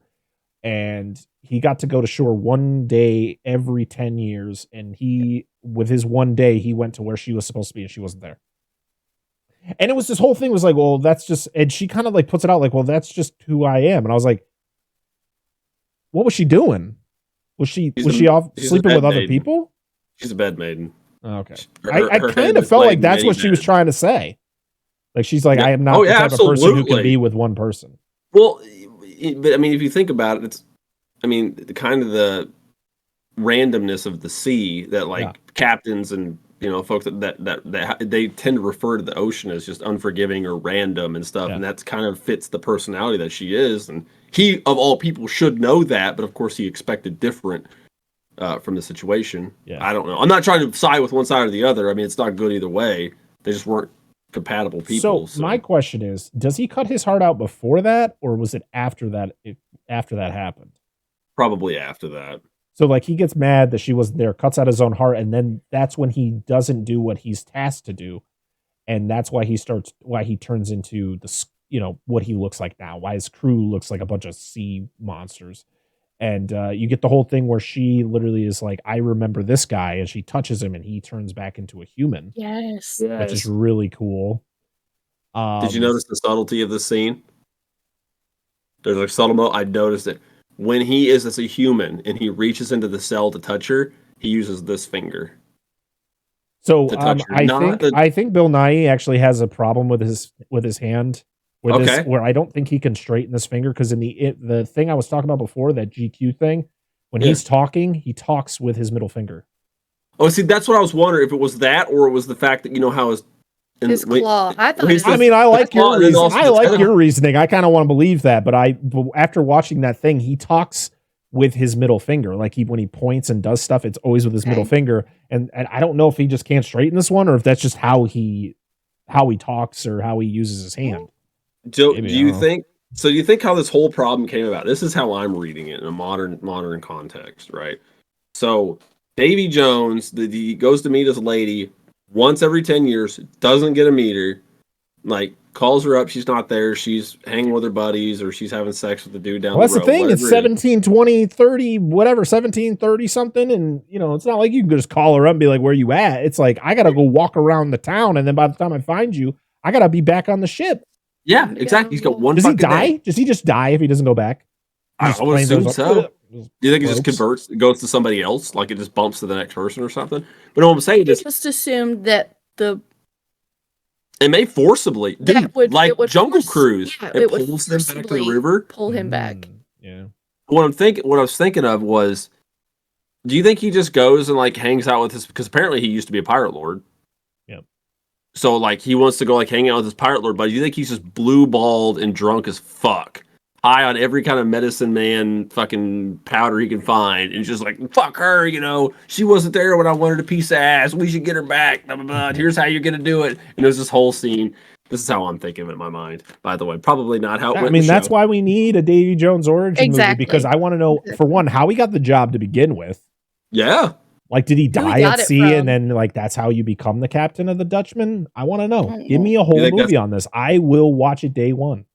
Do you think, you know, but if they did that, do you think they would end up, because even though Davy Jones is a bad guy, and I think they should paint him as such in the prequel film, maybe not the best person in the world, but they would have to paint Calypso as a bad guy, because I mean, my thought was maybe Davy Jones loved her and wanted to be with her. He did. That was the whole point. Yeah. And she's like, if you want to be with me, I need you to do this for me to be captain of my fucking blank name ship. But the Flying Dutchman, be the captain of that. And like he just did it because he loved her and wanted to be with her. And then when that 10 years came around, we could see her again, she wasn't there for her. He took the deal to be the Flying Dutchman's captain. And to be with her, and she wasn't there. She fucked him over. Yeah, exactly. That's what I think happened. And that would be, because it would build her as a villain, but you got to make him a piece of shit too, so it kind of balances out. I mean, he plays that pretty well. Well, I mean, he does fuck. He ultimately fucks her indirectly in the other at the end of it. So I just love it when he goes to grab her and she lets go, and his hand turns back into a claw, and he's like trying to get it. But then he realizes he can just morph into the wall. Yeah, which you I'm like, we never saw that last time. Yeah, No? you find out that he can do that, and I'm like, well, that does explain how he transported between boats in the second one. Remember when Jack's looking at him through the spyglass? Yeah. And he ends up over there. It kind of. Yeah. I'm like, this is gonna play a big something later. I'm like, So Keith Richards shows up to read the rule book, and they have to decide who's going to become the pirate king, and it has to be voted upon. It's like, well, this is, and then Barbossa's like, well, there's no point in this because everyone just votes for themselves. So they go through everybody. They're just like, of course, everybody just says their own name, and but then it gets to Jack, and Jack says Captain Swan or Elizabeth Swan, and there's like, what? Everybody fucking loses their mind and shit because everybody's fighting before this. They're all fucking like shooting at each other, fucking hitting each other. Yeah. You guys know in The Mummy the guy who tags along with them. He was like in charge of Brendan Fraser's like execution. Who talks to Rachel Weisz? The heavyset guy. He's the guy who gets shot in this scene. He's like with one of the pirate groups, and he gets like he says something, and he gets shot. He's like, "Fuck the rules!" Yeah, and he gets shot by T. Yep. That I swear to God, it's that actor. So this is my thought, and everybody's made this joke, but I'm going to make this joke again. They're like, "We haven't had a pirate king." He's like, "Nobody's going to get this." I'm like, "Not since Gold D. Roger died. It's got to be Luffy." And like, no, I don't know, One Piece jokes. Where I went with that. Because how could you not? I couldn't help it. I'm sorry. It's just that's the point of the show. And then you bring up Pirate Kings. What the fuck do you expect me to do? So, and One Piece was in production, existed before this fucking show did. Yeah. So carry on. So Elizabeth is crowned the Pirate King. She calls for war. And this is when you get the conversation between Teague and Jack because they're father and son. And the whole thing of just, how's mom doing? Just a little shrunken head. She looks great. She looks great. I love the fact that he's back there playing guitar and Jack said something about like not following the rule and he just like breaks a string. I love when people actually play instruments like in real time. It's not like overdone. Like it's Keith Richards, so of course he knows how to play the fucking guitar. Yep. Is this? Oh no! Wait, they haven't quite made the choice on what they're doing yet here. I just think of the scene with the one. No, they do. They said they're going to go to war. Well, I like when the one. You know what I'm talking about? We go to war. I was like, oh, so that's why they speak for him. It's good. So good. I laugh every time that part happens. I have a complaint. And then Jack's face is like. I have a complaint. Nobody gets called a eunuch in this movie. Yes, because remember he always called Will Turner a eunuch. And he called him in the first movie. And in the second movie, when all the cannibals are around, they're like eunuch. And they're like, and all the cannibals. Yeah, that definitely wasn't something I picked up at all. I don't know why. It just never, like, it just dawned on me while we were talking about this. Like, nobody got called a eunuch in this movie. Anyway, carry on. So, yeah, they decide they're going to go to war. And the whole thing is we're way outnumbered. Like Beckett has so many ships. So the best option is to free Calypso and hopefully she can help them have some sort of advantage to defeat Beckett.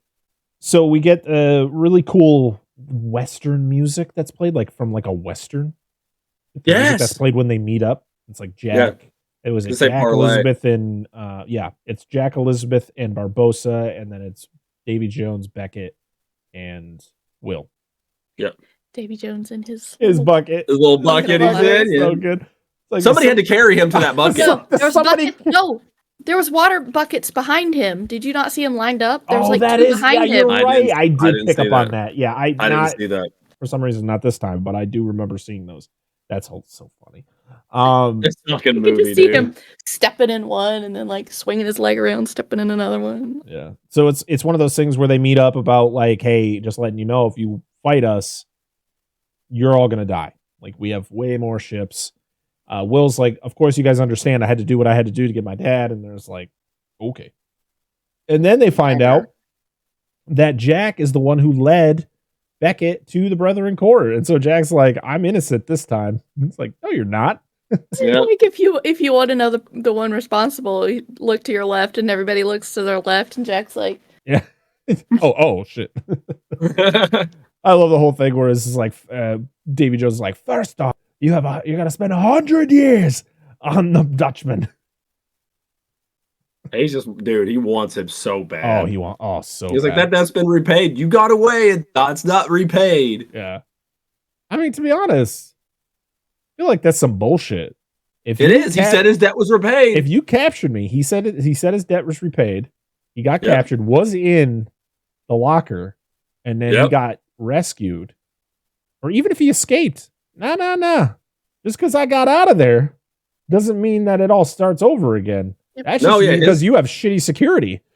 Yeah. No, it is. I agree, dude. I think that's bullshit. I think everything that's been going on with Davy Jones, he's just pissed about everything. He's like, fuck that, even though I agree with you, Parker. So Will gets exchanged for Jack. I love that Jack gets put next to Davy Jones. And Davy Jones just gets real close. Do you fear death more than you realize? Yes, so good. Jack talks to himself again. He's down in the brig of the Dutchman. He talks to, I think it's like 3 versions of himself. There's like 2 normal looking ones, and then there's the dude who's like implanted into the wall who picks out his brain and licks it and shit. I'm like, ugh. We then get the whole thing where they're trying to release Calypso, and Barbosa's so great. He's literally like, all right, so you have to say these words, and Patel's like, that's it. He's like, but you have to say it like you're saying it to a lover. And then he just goes, Calypso, I release you from your human. like exactly like that. And then Rigetti's just like, no, you did it wrong. And then he looks around, he's like, he did it wrong. He didn't say it right. He's like, then he just does that sweet, like, Calypso, I release you from your human bonds. And then gives her a little tongue in the air. And she's like, he does. Oh! And she melts. She literally has an orgasm as she transforms. Yes. Like, oh! But it's so cool to see him be such a great character in this movie. He is. And then he can turn it on. Like, he must be in with the ladies. Like, dude, he has the best character development of probably any character in this franchise. That dude has to destroy Vag, man. I mean, he did hers, so. I know, dude. She broke just my words. I'm just glad that they gave him an eye patch, though, once he got his eye taken out. Yes, I didn't want to see, like, an open socket. I was like, ew, I feel like I'm watching The Mummy. I've seen that before. It's not fun. Yeah, I watched Godzilla vs. Ghidorah. I've seen it. Just kidding. Also, you find out that Davy Jones was the reason why the Brethren Court put her in human form. Because of the fact that she pissed him off. He went to the Brethren Court crying. He was like, woohoo, she doesn't love me. She left me. So we're going to tie her into her prison. We're going to imprison her in a human form. And they're like, I just want to know how they did it. She's a like, god. Mateys. She's like, mateys, my balls are as blue as the deep blue sea. Do you think she fears death? Like, what is with you in this line, man? You say it so much. I love it. It's so good. I get that she stood him up, but he's like, I don't love you. He is, I'm like, yes, he is just beyond petty about her being like that. I mean, I guess he signed his life away to be the captain of the Dutchman. So that's just how I feel. That's how it happened. Like, it may not be what really happened, but like in my mind, that's how I feel. Like, he's like, I'll be with you. I'll do what you want to do. I mean, that's the thing. Is like we don't get enough explained about him. Like, so if he cut his heart out after she fucked him over, how did the whole thing happen where she, like, if you stab his heart, you then become the captain of the, like, it just, I need a Dutchman movie. I need a Davy Jones movie. Disney, just do it. You're doing all these fucking remakes and prequels and all this shit. You can easily make a good Davy Jones movie. Let's, justice for Davy Jones. Hashtag. Yes. We're going to do it every time I do a post for this episode. Justice for Davy Jones. Yes. We should sit down and we should sit down and make it happen. 100%. Pitch it to Disney. Be like, I'm going to post it. I'm going to say, I'm just going to post every day justice for Davy Jones. You work so hard on that. What'd you just do? It's just an analogy for my life. It's just like. Did you? Oh, you had a little sign there. Did you put something and in there? And he turned it sideways and nailed it. I was like, look, I can spell. It's like, oh no. Fuck. Did you do hashtag justice for Davy Jones? Is that what you did? No, I did something. I wish I had all the letters. Right. Well, Dan, we'll let you work on it while I continue this plot. I'm just gonna be over here in my corner. All right. So she is freed, and she like gets really big, and Attack of the 50-foot woman. Yeah, she gets really big. She says some crazy incantation, then she turns into a bunch of crabs.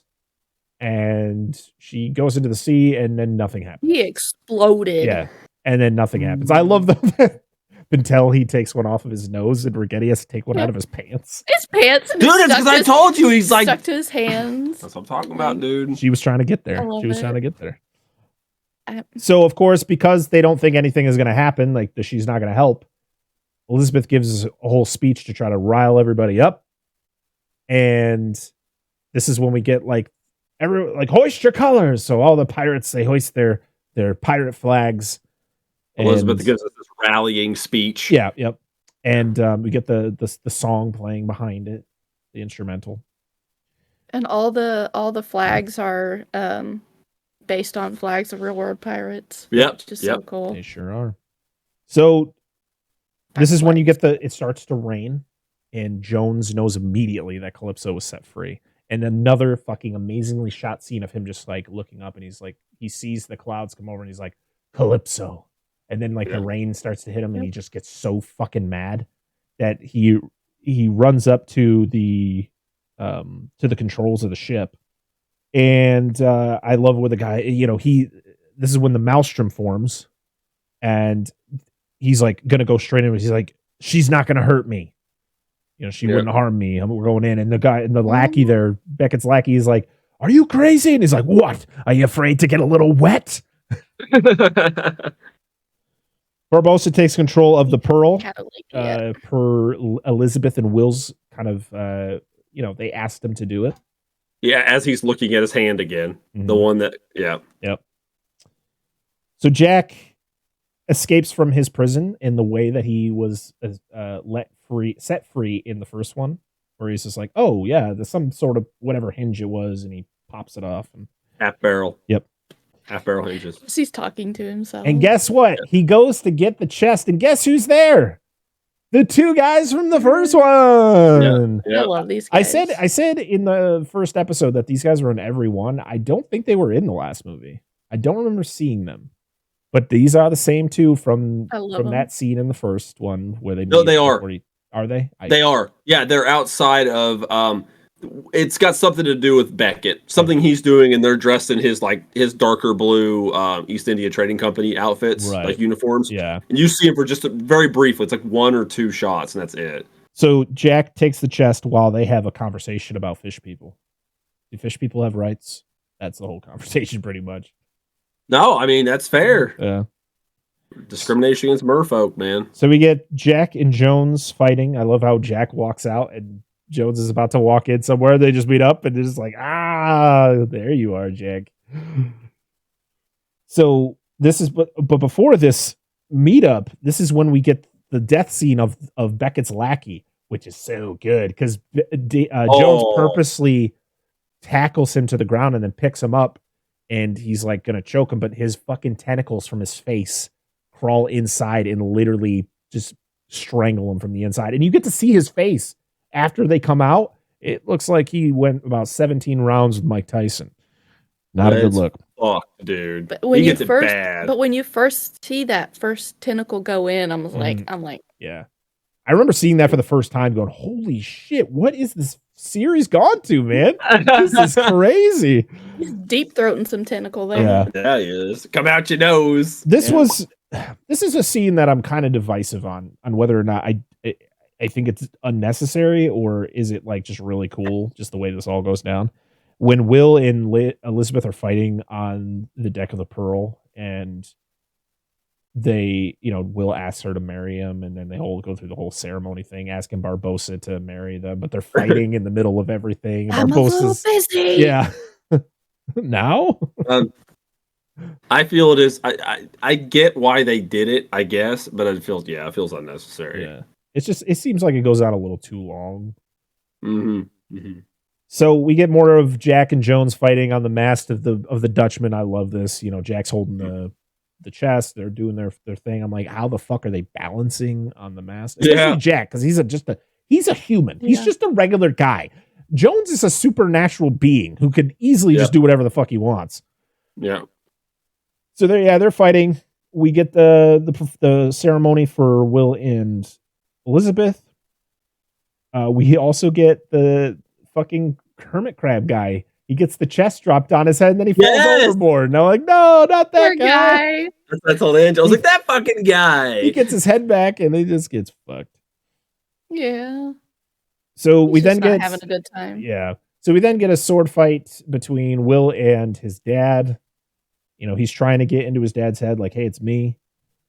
We still get the fight between Jack and Jones. I love that when they're fighting around the old Kraken fucking thing that like released the Kraken.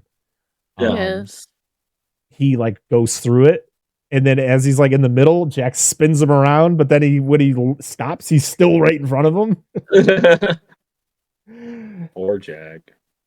So then Elizabeth joins the fight between Jack and Jones, and Jones kind of knocks her out.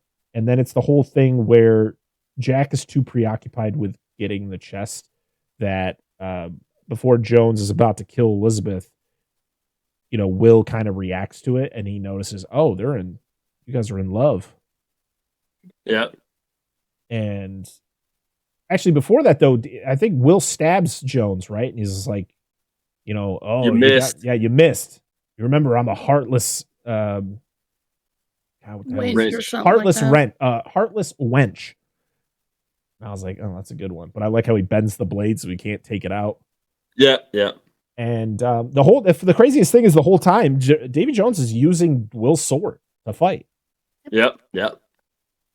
And so Will then gets stabbed by Jones in the heart. And he doesn't just stab him; he stabs him and twists. Oh, because Jack gets his attention though. He's got the heart in his hand, and he's gonna stab it with his broken blade. With his the broken blade.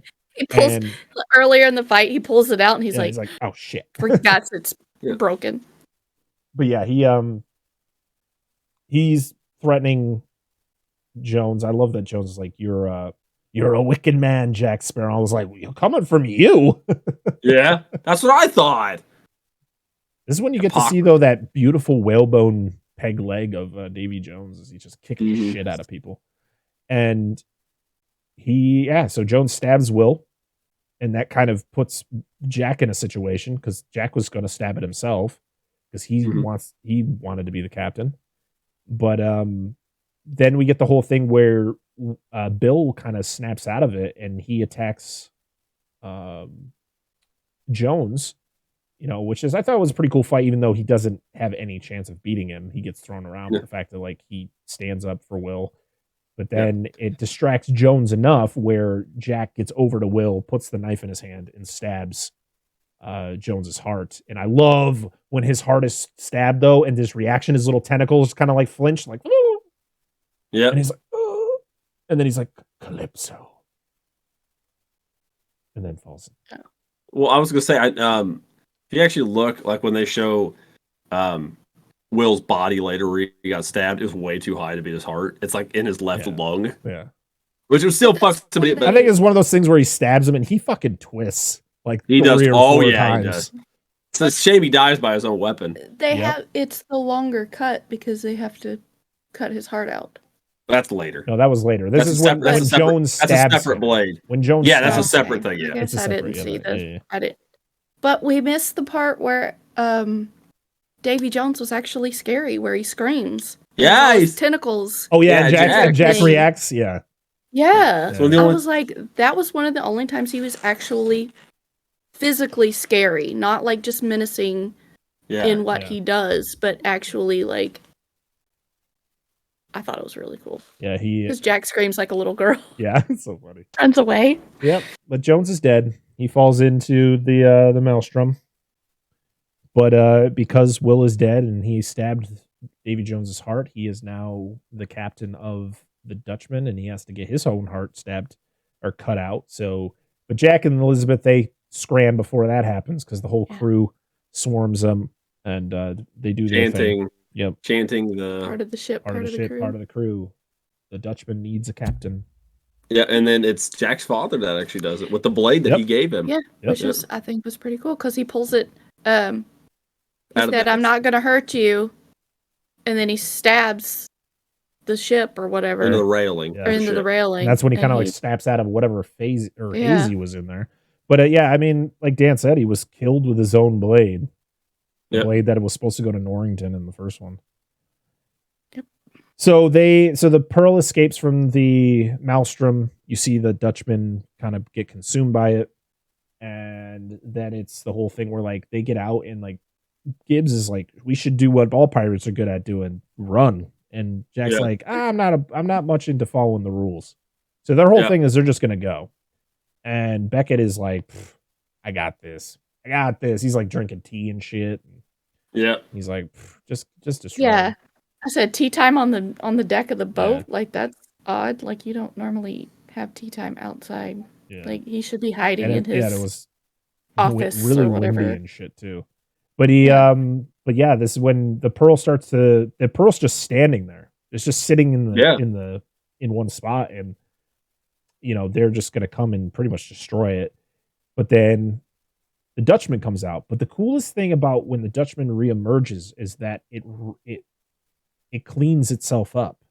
It's like shinier. It looks better. There's actually pieces of wood that fall off it. Yep. Of course, the whole crew turn back into humans. Yeah. And of course Beckett thinks that it's Jones. He's like, "Oh, well, I'm glad she's back." But then, nope. This is possibly. I love this scene so much where Beckett is like so confident in what he's about to do until he sees that the Dutchman and the Pearl are riding side by side. And then you see his face change to the point where they're asking for orders and he can't give any. Because he knows he's fucked. And then you get the slow motion shot of just the two ships just blasting the Endeavor apart. Something about it's good business. It's just good business. It's just good business. And I'm like, after they say abandoned ship, and he just stands there. He's like, it's just good business. I'm like, they have the right idea. Your right hand man at the time is like giving the good orders, and you're just sitting there like because he doesn't know what to do. He's never been in that situation. He's in danger. I would have liked this scene better if they at least right. Fuck what? Fuck what? Anyway. Yeah, I would have liked the scene way better if he at least, like, one of the dudes, like, if he didn't answer, if the other guys were like, just fire the fucking cannons. If they're already getting torn up, at least they returned fire to some extent. I would have felt better about the scene. But, like, the fact that nobody does anything and they just get torn apart. Oh, they get torn apart. And glorious slow motion, though. Yeah, it does look cool. It looks cool as fuck, dude. I feel like they wouldn't have had any chance, even if they did, because they would have had to get everybody there, load their cannons, pack the cannons, and then fire. Like, I don't feel like they had their cannons loaded, ready to go in case the ship, caught fire or whatever, and it would explode the ship anyways. Yeah. It just felt like because he wouldn't give a command, like nobody did anything. That's why I felt like it ended on a wet fart. Like, nobody did anything. Is why they knew they weren't good.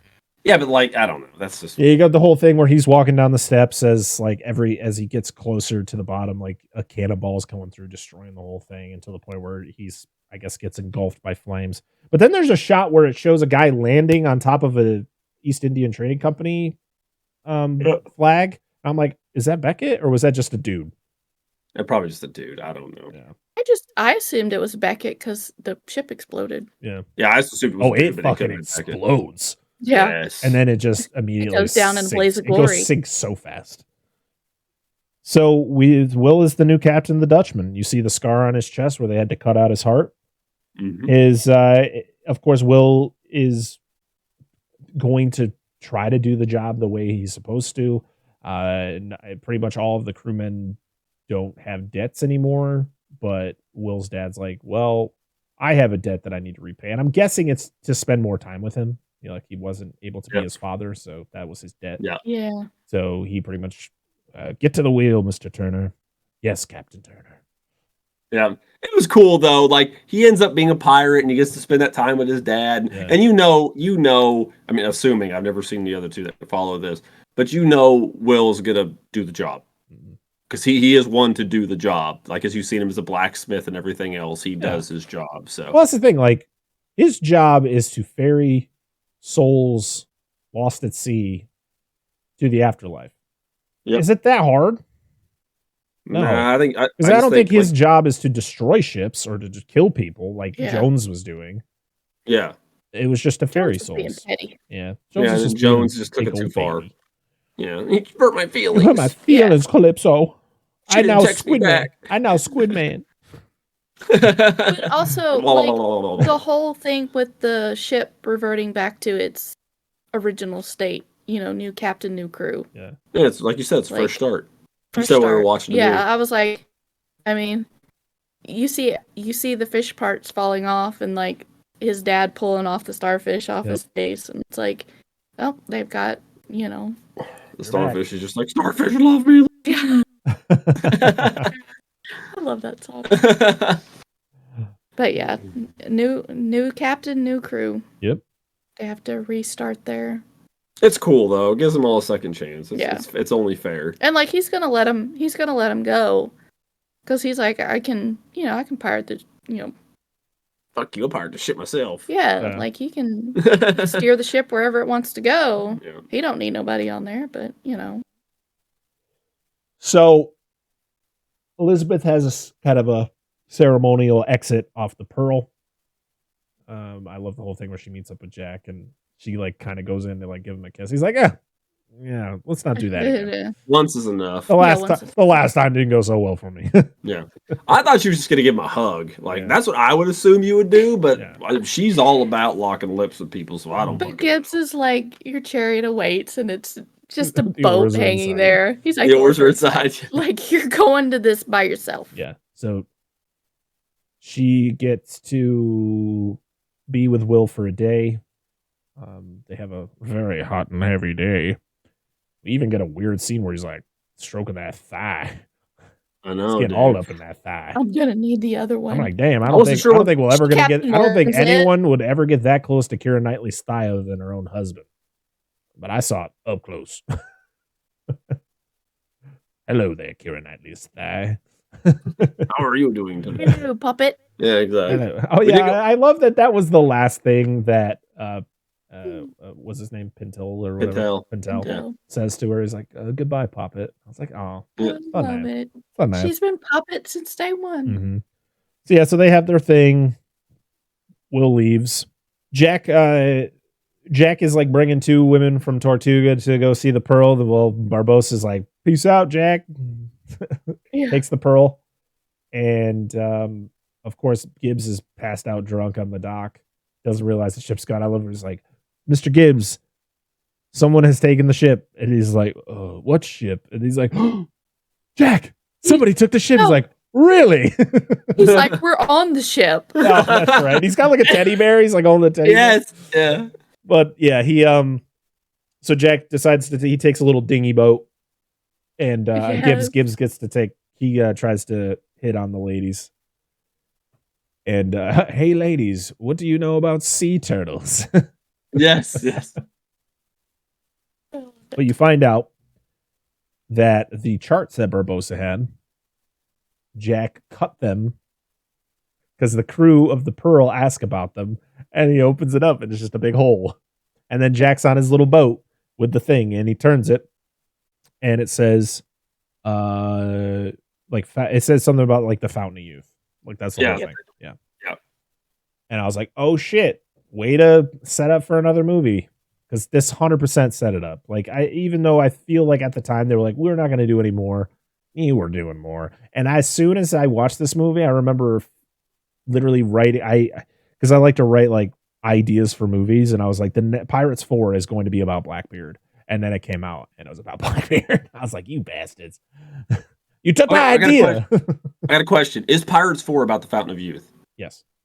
Okay, good. I was just making sure it wasn't like, Fountain of Youth, woo, let's mention it, and then like they do the next movie, they completely disregard it. It's about the Fountain of Youth, yes. Fuck that guy. So yeah, and then we get, of course, Jack singing "A Pirate's Life for Me," and he sings it the right way, unlike the first one. Not with really bad eggs. Nope. Yeah. I love though when his compass points him to the rum, and then it points him into the direction he needs to go. There you go. So good. Because it points him in one direction, and he opens the rum, and he's like, you got me. You know me. Is there a post-credit scene? There is. Watch it. It's 10 years later, and we have a little Will Turner and Elizabeth waiting for Will to show back up, and you see like the green flash, and then you see Will kind of riding on the mast, like I'm coming home. Yeah, that's not the only thing. With his cool bandana. I'm like, wear a fucking cool pirate's hat. What's this stupid ass bandana? Stupid bandana. Yeah. Son, you got to go to bed early tonight. You'll learn when you're older. You need to sleep in the other hut. Put your pillow over your ears. It just gets to the point where you get to see him one day every 10 years. I don't give a shit. Just put your kid in the room. If he hears shit, he hears shit. Sorry, kid. Yeah. They'll give him some rum. You'll get over it. Explain it to you when you get older. I finished another book. It's full. It's empty. I need a new one. Aww. You're just going to have to start labeling them Volume 1, Volume 2. Well, that's it. That is Pirates of the Caribbean at World's End. Hello, everybody. It's us from the future, because how many times are we going to record an episode and completely forget to read comments that you guys leave? Because clearly I don't take well enough notes to remind myself. But yeah, we had a couple comments for At World's End, so I'm going to read them because it's our good friend Darren who has commented on every single one of these. So I couldn't forget that. And he states, like Dead Man's Chest, it's full of huge, crazy choices that I can't help but adore 16 years on. My favorite gag is the characters parlay on the beach with Davy Jones standing in a bucket of water. Yes. I also love that our last shot of Captain Jack mirrors his intro from Black Pearl. Very well said. Very well said. It does. And then our second one is from Joseph R. Casper, who just says, Sao Fang is dead. Yes, yes. Thank you, everybody, for your comments, and make sure to check your Twitter or Instagram every week, usually around Friday or Saturday, depending on when I watch the movie, so you can leave your comment on whatever movie we're covering. So thank you very much. All right, back to the video. We are going to be taking a couple weeks off from the Pirates franchise to talk about some other movies, some movies that are celebrating some anniversaries this year. And next week, we're going to have another guest on the show to talk about something a little spooky. Probably considered one of the scariest movies we're probably covered on this show. We're going to have Wyatt from Cinema Trip Reviews back on the show since his episode on Fear and Loathing in Las Vegas. We're going to be talking about 2013's Evil Dead. And I'm very excited because I just got this beautiful 4K collector's edition Blu-ray that I'm very excited to watch. So it came just in time. But yeah, that'll be episode 111. And then I don't know what we're doing after that, but we're just going to talk about this, and then we'll figure it out from here. And yeah, and then of course, hopefully, we have some awesome content over on the Patreon for $5, where you're going to have extra reviews. We're going to have a Godzilla show that or not a Godzilla show, but a kaiju show in the works. Probably going to have our first episode at some point. Either you've already heard it, or it's already out, or it's going to be coming up. I don't know. We record these like 2-3 weeks ahead of time, so I don't know what's happening. But yeah, that's what's going on with the show. Next week, Evil Dead 2013. Very excited because I have not seen this movie all the way through, so it'll be my first go around.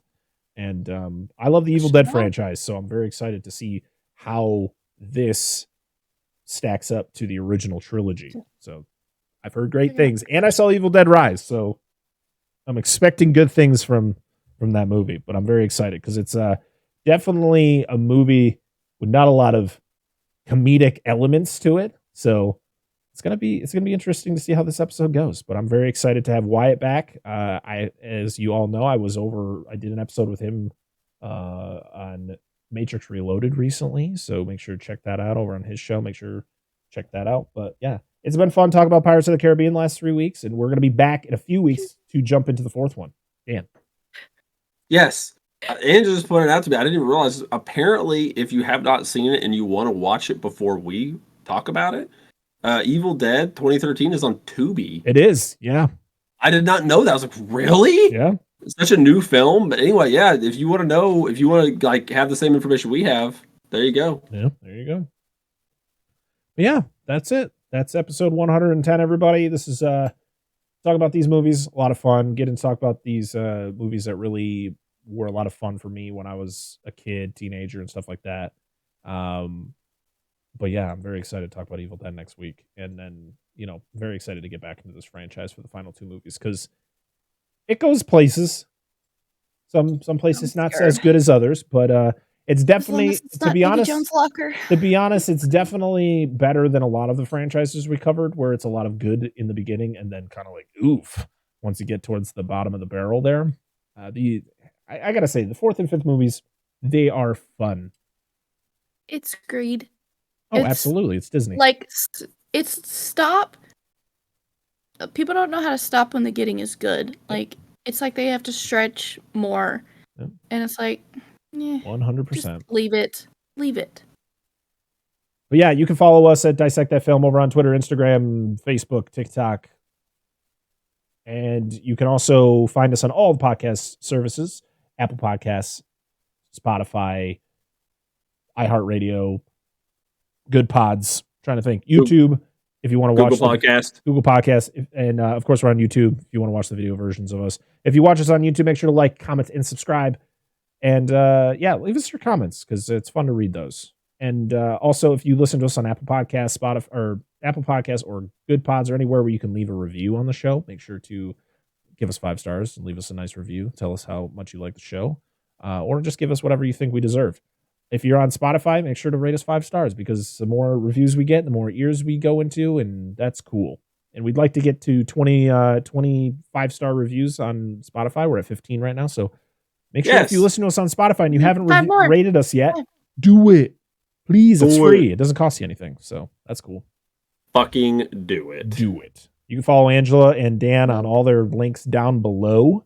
My links will also be down below if you want to follow any of my accounts that I don't pay attention too much.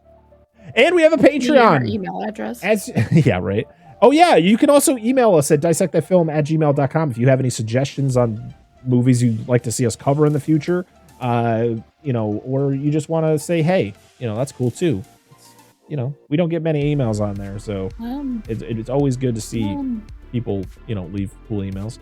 And we have a Patreon, patreon.com/dissectthatfilm, where we have at this moment, we have a $1 and a $5 tier. Our $5 tier literally will get you episodes early. It'll get you our commentary track for Jurassic Park, which will be this month, our extra Patreon exclusive reviews.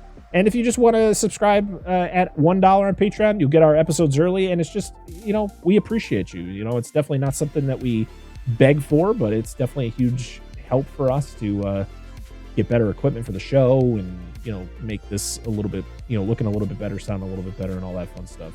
Make us a little bit more professional. Yes. Exactly. Yeah. Gross. Who wants to be professional? I don't. But yeah. Go do that. All those links will be down in the description or in the show notes. We appreciate you. I can't believe this is episode 110. It's where has the time gone, everybody? But I appreciate all the support and love. And we'll see y'all again next time. I am Brett Parker. That is Dan and Angela of DNA Gaming. We are Dissect That Film, and this has been the Dissect That Film podcast, episode 110. We'll see y'all again next time. Bye-bye. Bye.